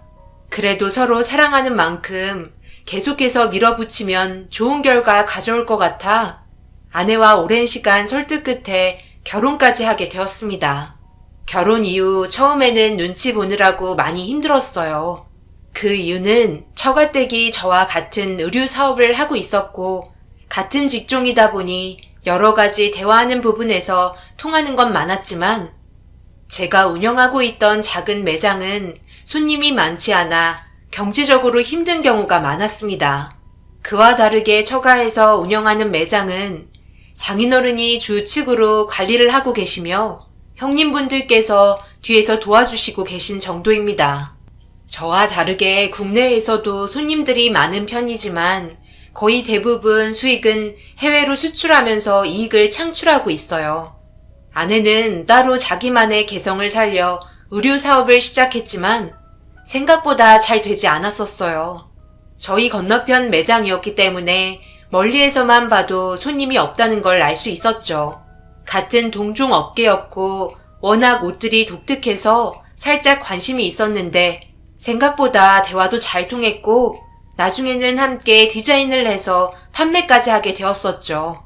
반응도 나쁘지 않아 자연스럽게 계속해서 함께 일을 하다 보니 어느새 서로의 마음을 확인하게 되었고 설득시키는데 힘들었지만 그래도 결혼까지 할 수 있었습니다. 결혼 이후 장인어른은 운영하고 계시는 사업을 함께 하길 원하셨지만 형님들의 따가운 시선에 차마 발을 들이지 못했습니다. 그리고 아내와 함께 매장을 운영하는 것 또한 나쁘지 않았어요. 뭐든지 혼자보다 둘이 좋았고 괜찮은 아이템도 많이 나왔으니까요. 가끔 손님들께 반응이 나쁘지 않은 디자인의 옷이 나오게 되면 다른 곳에서도 대량 주문이 들어오기도 합니다. 그때 받는 희열은 말로 표현할 수 없을 정도였죠. 처가댁이 워낙 잘 사는 집안인 건 알지만 그렇다고 아내가 자기 부모의 도움을 받으려 하지는 않았어요. 워낙 독립적인 성향이 강해서 그런지 몰라도 매장 하나 차렸을 때도 혼자 벌어 가게를 차릴 정도였으니까요. 부모 입장에서 충분히 도와줄 수 있는 거지만 자기 딸의 입장을 최대한 많이 존중해 주시는 분이셨습니다. 그런데 어느 순간부터 운영이 잘 되던 장인의 사업이 계속해서 휘청거리는 걸 알 수 있었어요. 장인과 형님들이 만든 옷이 해외에서 점점 인기가 떨어졌고 주문량 또한 눈에 띄게 줄어드는 걸 알 수 있었습니다. 모든 소식은 아내를 통해서 듣게 되었었죠. 결국 그동안 힘들게 쌓아왔던 사업이 위태로워지면서 긴급 회의가 열릴 정도였습니다. 옆에서 쓰러져 가고 있는 사업을 지켜보고 있는 저 또한 침이 마르는데 장인 같으면 속이 타들어갈 정도로 힘들었겠죠. 그래도 침착하게 이끌어가는 모습이 존경스러웠어요. 계속해서 새로운 옷들을 내놓고 있긴 한데 적자가 심한 편인가 봐. 다른 곳에서도 대량으로 주문이 들어오지 않아서 더 힘들어진 것 같아. 지속적으로 계약하고 있는 곳도 더 이상은 볼 게 없을 것 같다며 다른 의류업체랑 계약한 것 같던데. 아빠가 나랑 당신이 함께 도와줬으면 한다는데 이 점에 대해서 어떻게 생각해? 우리가 도움이 되어줄 수 있을까? 우리가 도움이 되겠어? 해외를 겨냥한 디자인이 어떤 건지도 모르는데 유행을 어떻게 따라가? 쉽지 않을 거야. 그리고 형님들이 있는데 내가 그 밑으로 들어가는 것도 눈치 보이고 자유롭게 표현하는 것도 제한적일 것 같아. 장인어른 밑으로 들어가는 건 맞지 않다고 생각해. 충분히 지금 잘하고 있으니 당신도 우리 매장 일에 신경 써주면 좋겠어. 내가 언제 소홀히 한 적 있었어? 그냥 오는 기회도 아니고 이참에 당신 인정받을 수 있을 텐데 우리 오빠들 생각하지 말고 한번 해보는 게 좋을 것 같아. 당신이 도와줘서 괜찮은 반응이 온다면 얼마나 좋아하시겠어? 안 그래? 아내의 말에 해보고 싶었지만 형님들이 저를 워낙 싫어하던 모습이 생각나 섣불리 하겠다고 말을 하지 못했었습니다. 이런 내 마음을 아는지 장인이 저를 개인적으로 부르셨고 다시 한번 부탁하게 되면서 아내와 함께 해보기로 결정하게 되었어요. 아내와 사전 조사를 한 뒤 몇 날 며칠 밤을 새우며 두 번의 기회는 없을 거라 생각해 열심히 준비했었습니다. 그렇게 저희가 디자인한 샘플 옷이 나오게 되었고 장인과 따로 만나 옷을 보여준 뒤 설명을 하는데 이리저리 옷을 바라보시더니 생각하지 못한 디자인의 옷이 나와 상당히 마음에 들어 하셨어요. 혼자 한 게 아닌 아내와 함께 이뤄낸 성과여서 기분이 좋았고 본격적으로 옷을 만들어 처음으로 해외에 도전한 결과 너무 괜찮은 반응이 와서 놀라고 말았습니다. 여러 업체에서 대량으로 주문하겠다는 전화에 회사는 정신 없어졌고 그런 모습을 보고 있으니 저 또한 좀 더 넓은 곳에서 일을 하고 싶은 마음이 들었어요. 그런데 이런 상황을 당연히 알게 된 형님들께서 저를 따로 불렀고 한 소리 하셨습니다. 자네가 이번에 얻어 걸려 한 건 했다고 하지만 이번 건으로 우리와 함께 일하려고 생각하지 않았으면 좋겠는데 벌써 우리 아버지와 함께 계약서를 썼다거나 따로 만나 추가적인 계획을 한 건 아니겠지? 여기까지는 봐줄 수 있지만 더 이상 선을 넘어온다면 우리 또한 가만히 있지 않을 거야. 그러니 이번 일만 끝내고 발 빼도록 해. 알겠어? 형님, 정말 너무하시네요. 저조차고 장인어른 도와드린 것도 아니고 한 가족이고 부탁해서 아내와 함께 잠도 못 자가면서 열심히 만들었는데 좋은 말을 해주기는커녕 되려 안 좋은 말만 하시니 솔직히 너무 서운합니다. 내가 자네 속셈을 몰라서 그런 줄 알아? 분명히 우리를 내치고 네가 이 자리를 꿰차려고 그런 거 아니야? 큰형님은 제가 생각했던 것보다 심각한 반응을 보여주면서 안 좋은 분위기를 조성했어요. 전혀 나쁜 생각을 가지고 장인의 부탁을 들어준 것도 아닌데 당황스러울 정도로 예민하게 나오시니 아무 말도 못하겠더라고요. 저는 형님들처럼 전문 지식이 있는 것도 아니었고 그저 옷이 좋아서 시작하게 된 사업이었는데 그런 저를 경계하고 있다는 게 어이없었습니다. 집에서 저를 기다리고 있었던 아내가 무슨 대화를 했는지 물어보았지만 차마 형님이 저에게 안 좋은 말을 했었다는 걸 말할 수는 없었어요. 가족의 분열을 일으키고 싶지 않았고 시간이 지나면 그래도 받아줄 거라 생각했었습니다. 장인은 다음 상품의 디자인 또한 부탁했고, 아내도 좋은 기회인 만큼 두 번째도 열심히 준비하자고 했지만 더 이상은 할 수 없을 것 같다고 얘기했어요. 표정이 좋지 않았던 모습을 지켜보던 아내가 결국 화가 났는지 저에게 말도 안 하고 처갓댁에 찾아가 난리를 치게 되었고, 장인과 같이 살고 있던 큰형님과 한바탕 하면서 일은 걷잡을 수 없을 정도로 점점 더 커지게 되었습니다. 큰형님은 오로지 장인의 뒤를 이어나가려고 결혼도 하지 않은 상태였어요. 정말 너무하신 거 아니세요? 여태껏까지 제가 아버지 뒤에서 이 사업을 이끌어왔는데 저에게 한마디 상의 없이 무작정 저놈에게 디자인을 맡겨요? 딱 봐도 별로더만. 잠깐 반응 좋았다고 다음 것까지 맡기는 건 아니죠. 그럼 너는 우리 회사가 망했으면 좋겠다는 거야? 어려운 시기에 숨이라도 쉴 수 있으면 감사해야지. 그리고 내가 우리 김서방에게 부탁한 건데 너 지금 뭐라고 그랬냐? 저놈? 김서방이 너 친구냐? 여태껏까지 이 회사가 너 혼자 이끌어온 거야?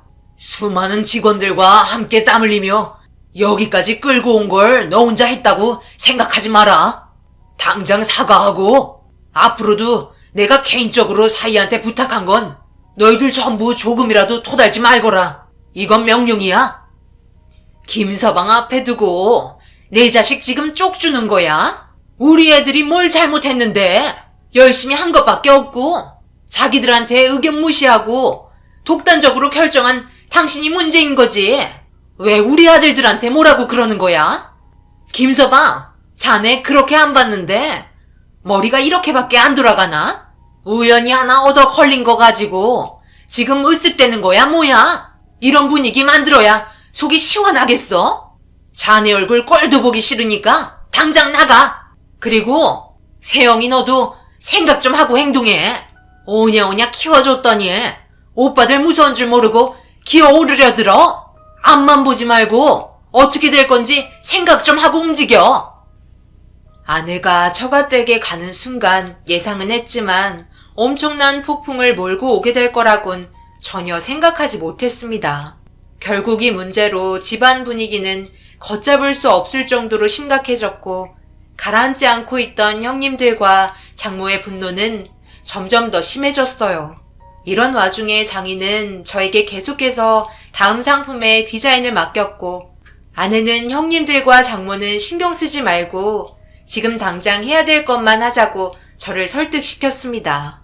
결국 나중에는 분명 다시 예전처럼 좋아질 거라는 믿음 하나로 장인의 회사에 도움을 주기 위해 아내와 함께 정말 열심히 일했었어요.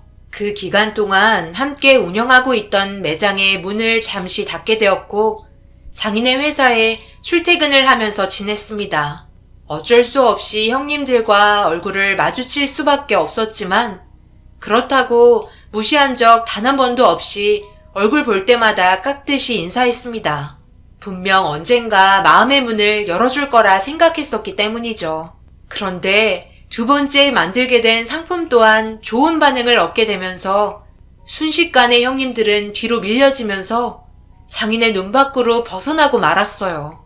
불만이 가득했던 형님들 또한 장인의 말을 한 번에 듣지 않고 반항을 하면서 회의를 하던 도중 엄청난 일이 벌어지고 말았습니다. 회사 직원들이 모두 참여해서 형님들과 저는 다음 상품을 만들어 투표를 진행해서 더 많은 표를 얻은 상품을 출시하기로 장인의 지시에 따라 움직이게 되었습니다.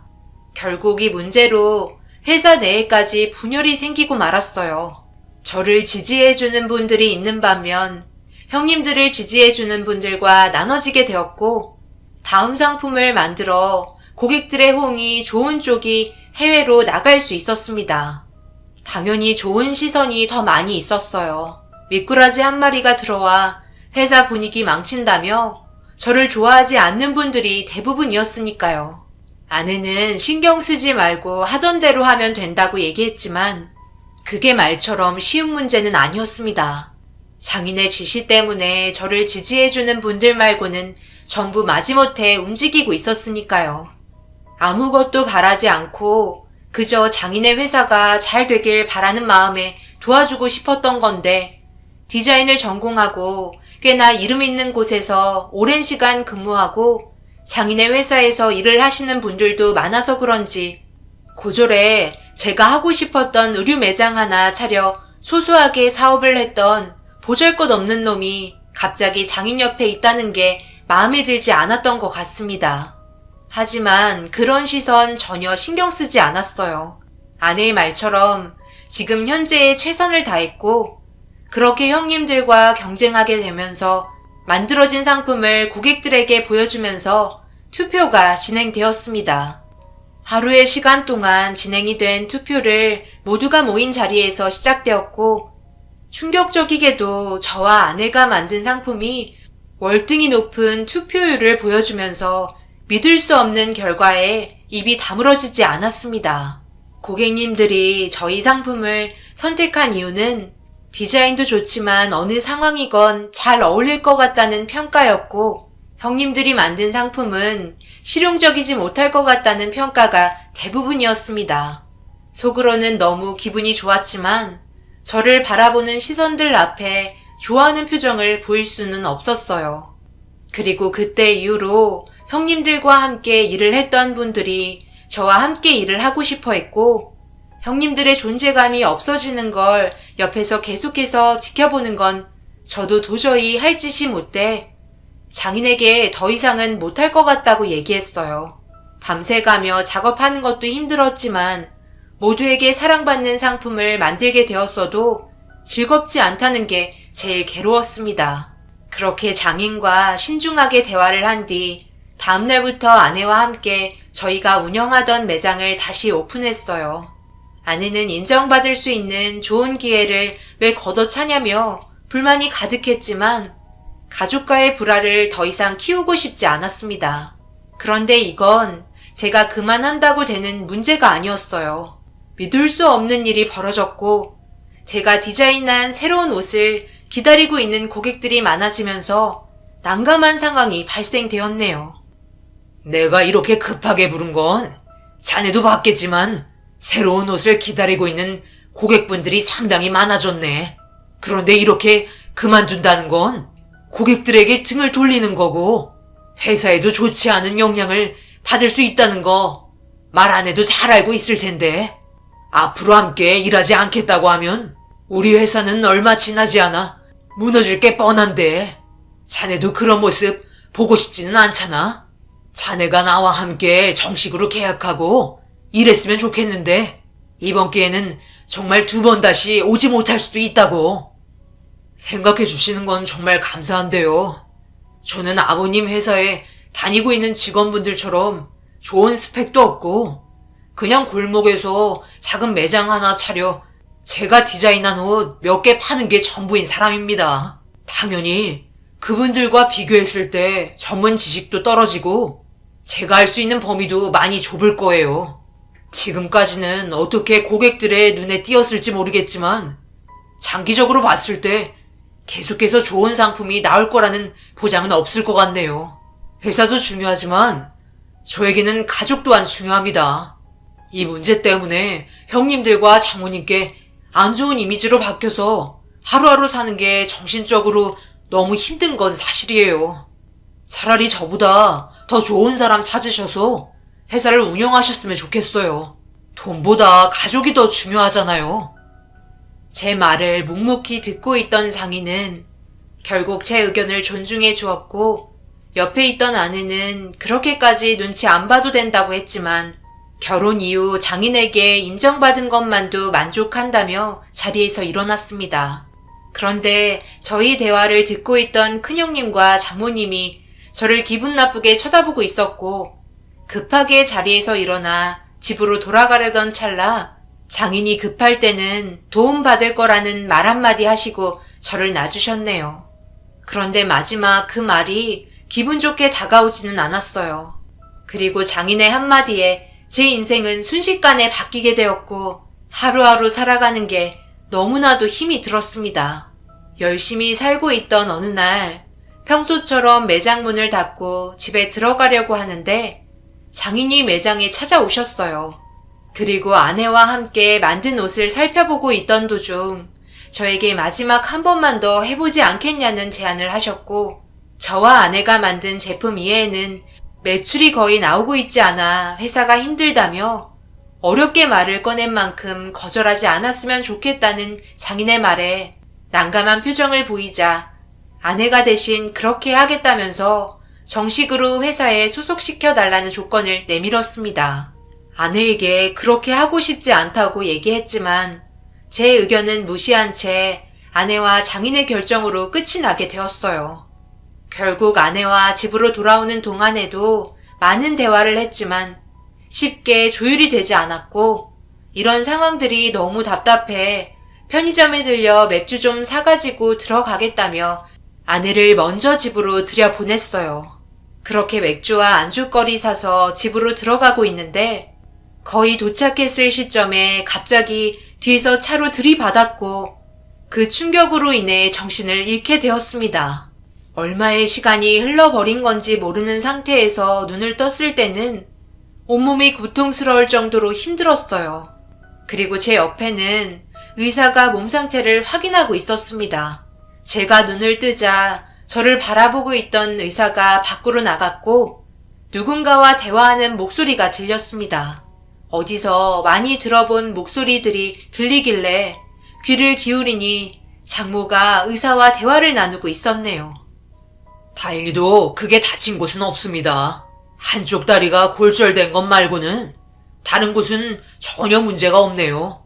긴급 처방은 했지만 그래도 골절됐으니 병원에서 수술받는 게 장애를 남기지 않을 텐데요. 여기에 오래 있으면 문제가 생길 수도 있습니다. 그 정도는 저도 잘 알고 있어요. 수고하셨어요. 문제 있으면 나중에 다시 연락할 테니 오늘은 이만 들어가세요. 어머니, 어떡하면 좋죠? 저도 모르게 그만 화가 너무 치밀어 올라 술 기운에 이런 일을 저질러 버렸네요. 내가 브레이크 잡으라고 했지. 그냥 위험만 주라고 얘기하니까 왜 감정을 제어 못해서 일을 이렇게까지 만들어? 지금 세영이가 나한테 전화 와서는 자기 남편 없어졌다고 난리를 치고 있는데 이제 어쩔 거야? 네가 이런 사고를 냈다는 걸 알게 된다면 분명 가만히 있지 않을 거라고. 너희들 자리 뺏길지도 몰라. 그냥 여기에 가둬두는 게 제일 좋을 것 같다. 당분간 내가 옆에서 지켜보고 있다가 천천히 설명한 뒤에 이혼을 하던 뭘 하던 우리 집안과 인연 끊게 만들 거니까 그때까지 너는 표정 관리 잘하고 정신 똑바로 차려. 알겠니? 제발 술 먹고 운전 좀 하지 말라고. 너 술 먹은 거 미리 알았다면 그런 말 하지도 않았을 텐데.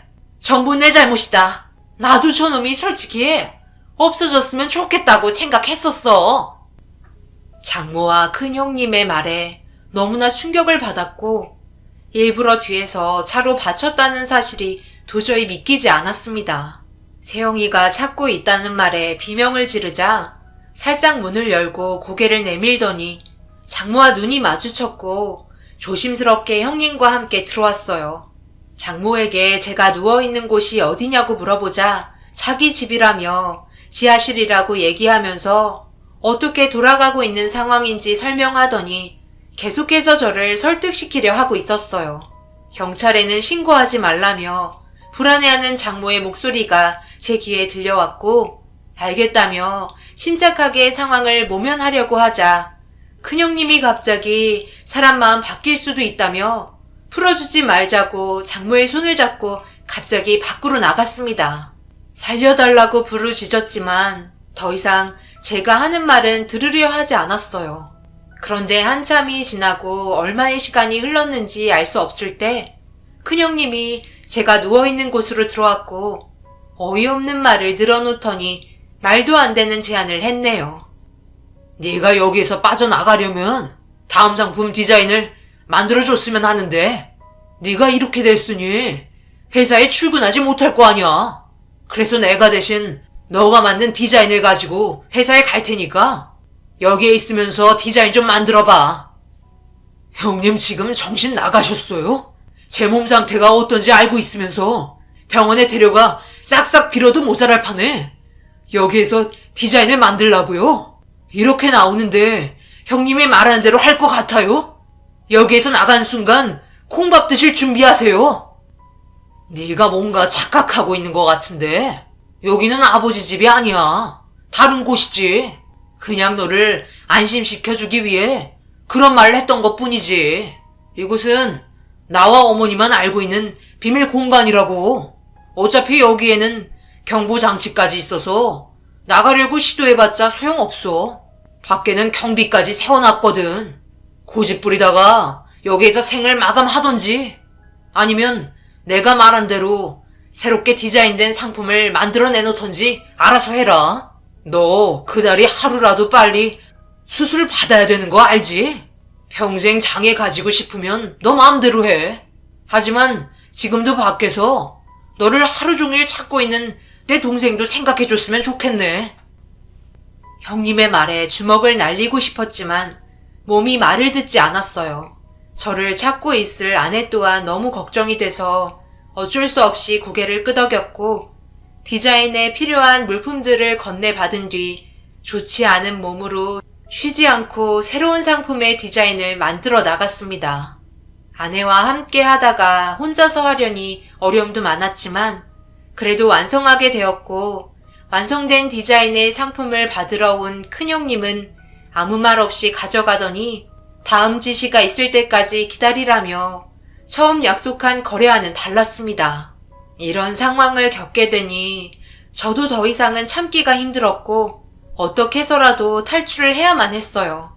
그렇게 계획을 하고 있던 그때 장모와 형님이 문 밖에서 대화를 하고 있는데 아내의 목소리까지 들려왔습니다. 그리고 저는 오열을 하고 말았네요. 너는 지금 우리 집안이 무너지는 꼴을 보고 싶어서 그런 거야? 현실을 잘 보고 판단해야 돼. 여기는 아무도 못 찾아. 그냥 여기에서 우리는 최대한 이용만 해먹고 세상 떠나게 하면 된다고. 저놈은 절대 우리 용서하지 않을 거야. 이 문제로 인해 아버지가 한평생 끌고 오신 사업 망하게 할 거야. 너만 눈 감으면 된다니까. 무슨 말 하는지 잘 알았어. 나도 이런 상황 알게 됐을 때 너무 충격받았지만 우리 가족이 우선인 거 잘 알고 있다고. 그래도 좋게 말하면 눈 감아주지 않을까? 꼭 이렇게 해야만 되는 거야? 내가 들어가서 잘 설명할게. 안 돼. 들어갔다가 무슨 일이 벌어질지 알고. 너도 이제 잊어버려. 더 이상 저놈에게 미련 두지 마. 좋은 남자는 많다니까. 아내는 결국 저보다 가족을 택했고 문 건너편에서 들려오는 아내의 목소리는 점점 멀어져만 갔습니다. 그래도 그동안 서로 믿고 의지한 세월이 있는데 한순간에 등을 돌리게 될 거라고는 전혀 예상하지 못했었네요. 아내 또한 저를 버리니 더 이상은 폐쇄된 공간에서 있을 수 없었어요. 모두를 용서할 수 없었고 무슨 수를 써서라도 그 사람에게 벌을 줘야만 했습니다.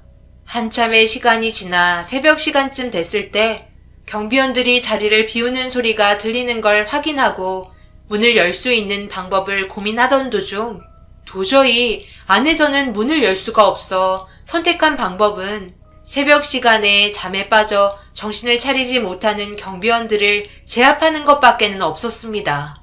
보통 도움을 요청했을 때 한 사람만 오기 때문에 계속해서 문을 두드렸고 한쪽 손에는 경보장치 선을 끊어버린 전깃줄을 들고 기다리고 있었네요. 안쪽에서 난리를 치자 짜증 섞인 목소리로 문을 열고 들어왔고 온 힘을 다해 넘어뜨린 뒤 경보장치를 들고 얼굴을 향해 날렸습니다. 얼굴에 맞은 경비원은 비명을 질렀고 그 틈을 타 밖으로 빠져나왔어요. 저를 찾으려고 달려오는 경비원들을 피해 어두운 산속에서 몸을 납작 엎드려 들키지 않게 숨을 죽였고 누군가에게 전화를 하고 있었습니다. 주위를 둘러보며 다른 곳으로 이동하는 틈을 타 아픈 다리를 이끌며 힘겹게 산 밑으로 내려와 도로가에 도착할 수 있었고 지나가는 차량에게 손을 흔들어 겨우 위기의 상황에서 벗어날 수 있었어요. 그렇게 경찰서에 찾아가 모든 사실을 알린 뒤 범행을 저지른 장모와 형님이 붙잡히게 되었고, 아내 또한 제가 위험에 처한 상황에서 방조한 죄를 물었네요. 용서해달라며 눈물을 보였지만 그동안 당했던 수모를 생각하면 그렇게 할 수 없었습니다.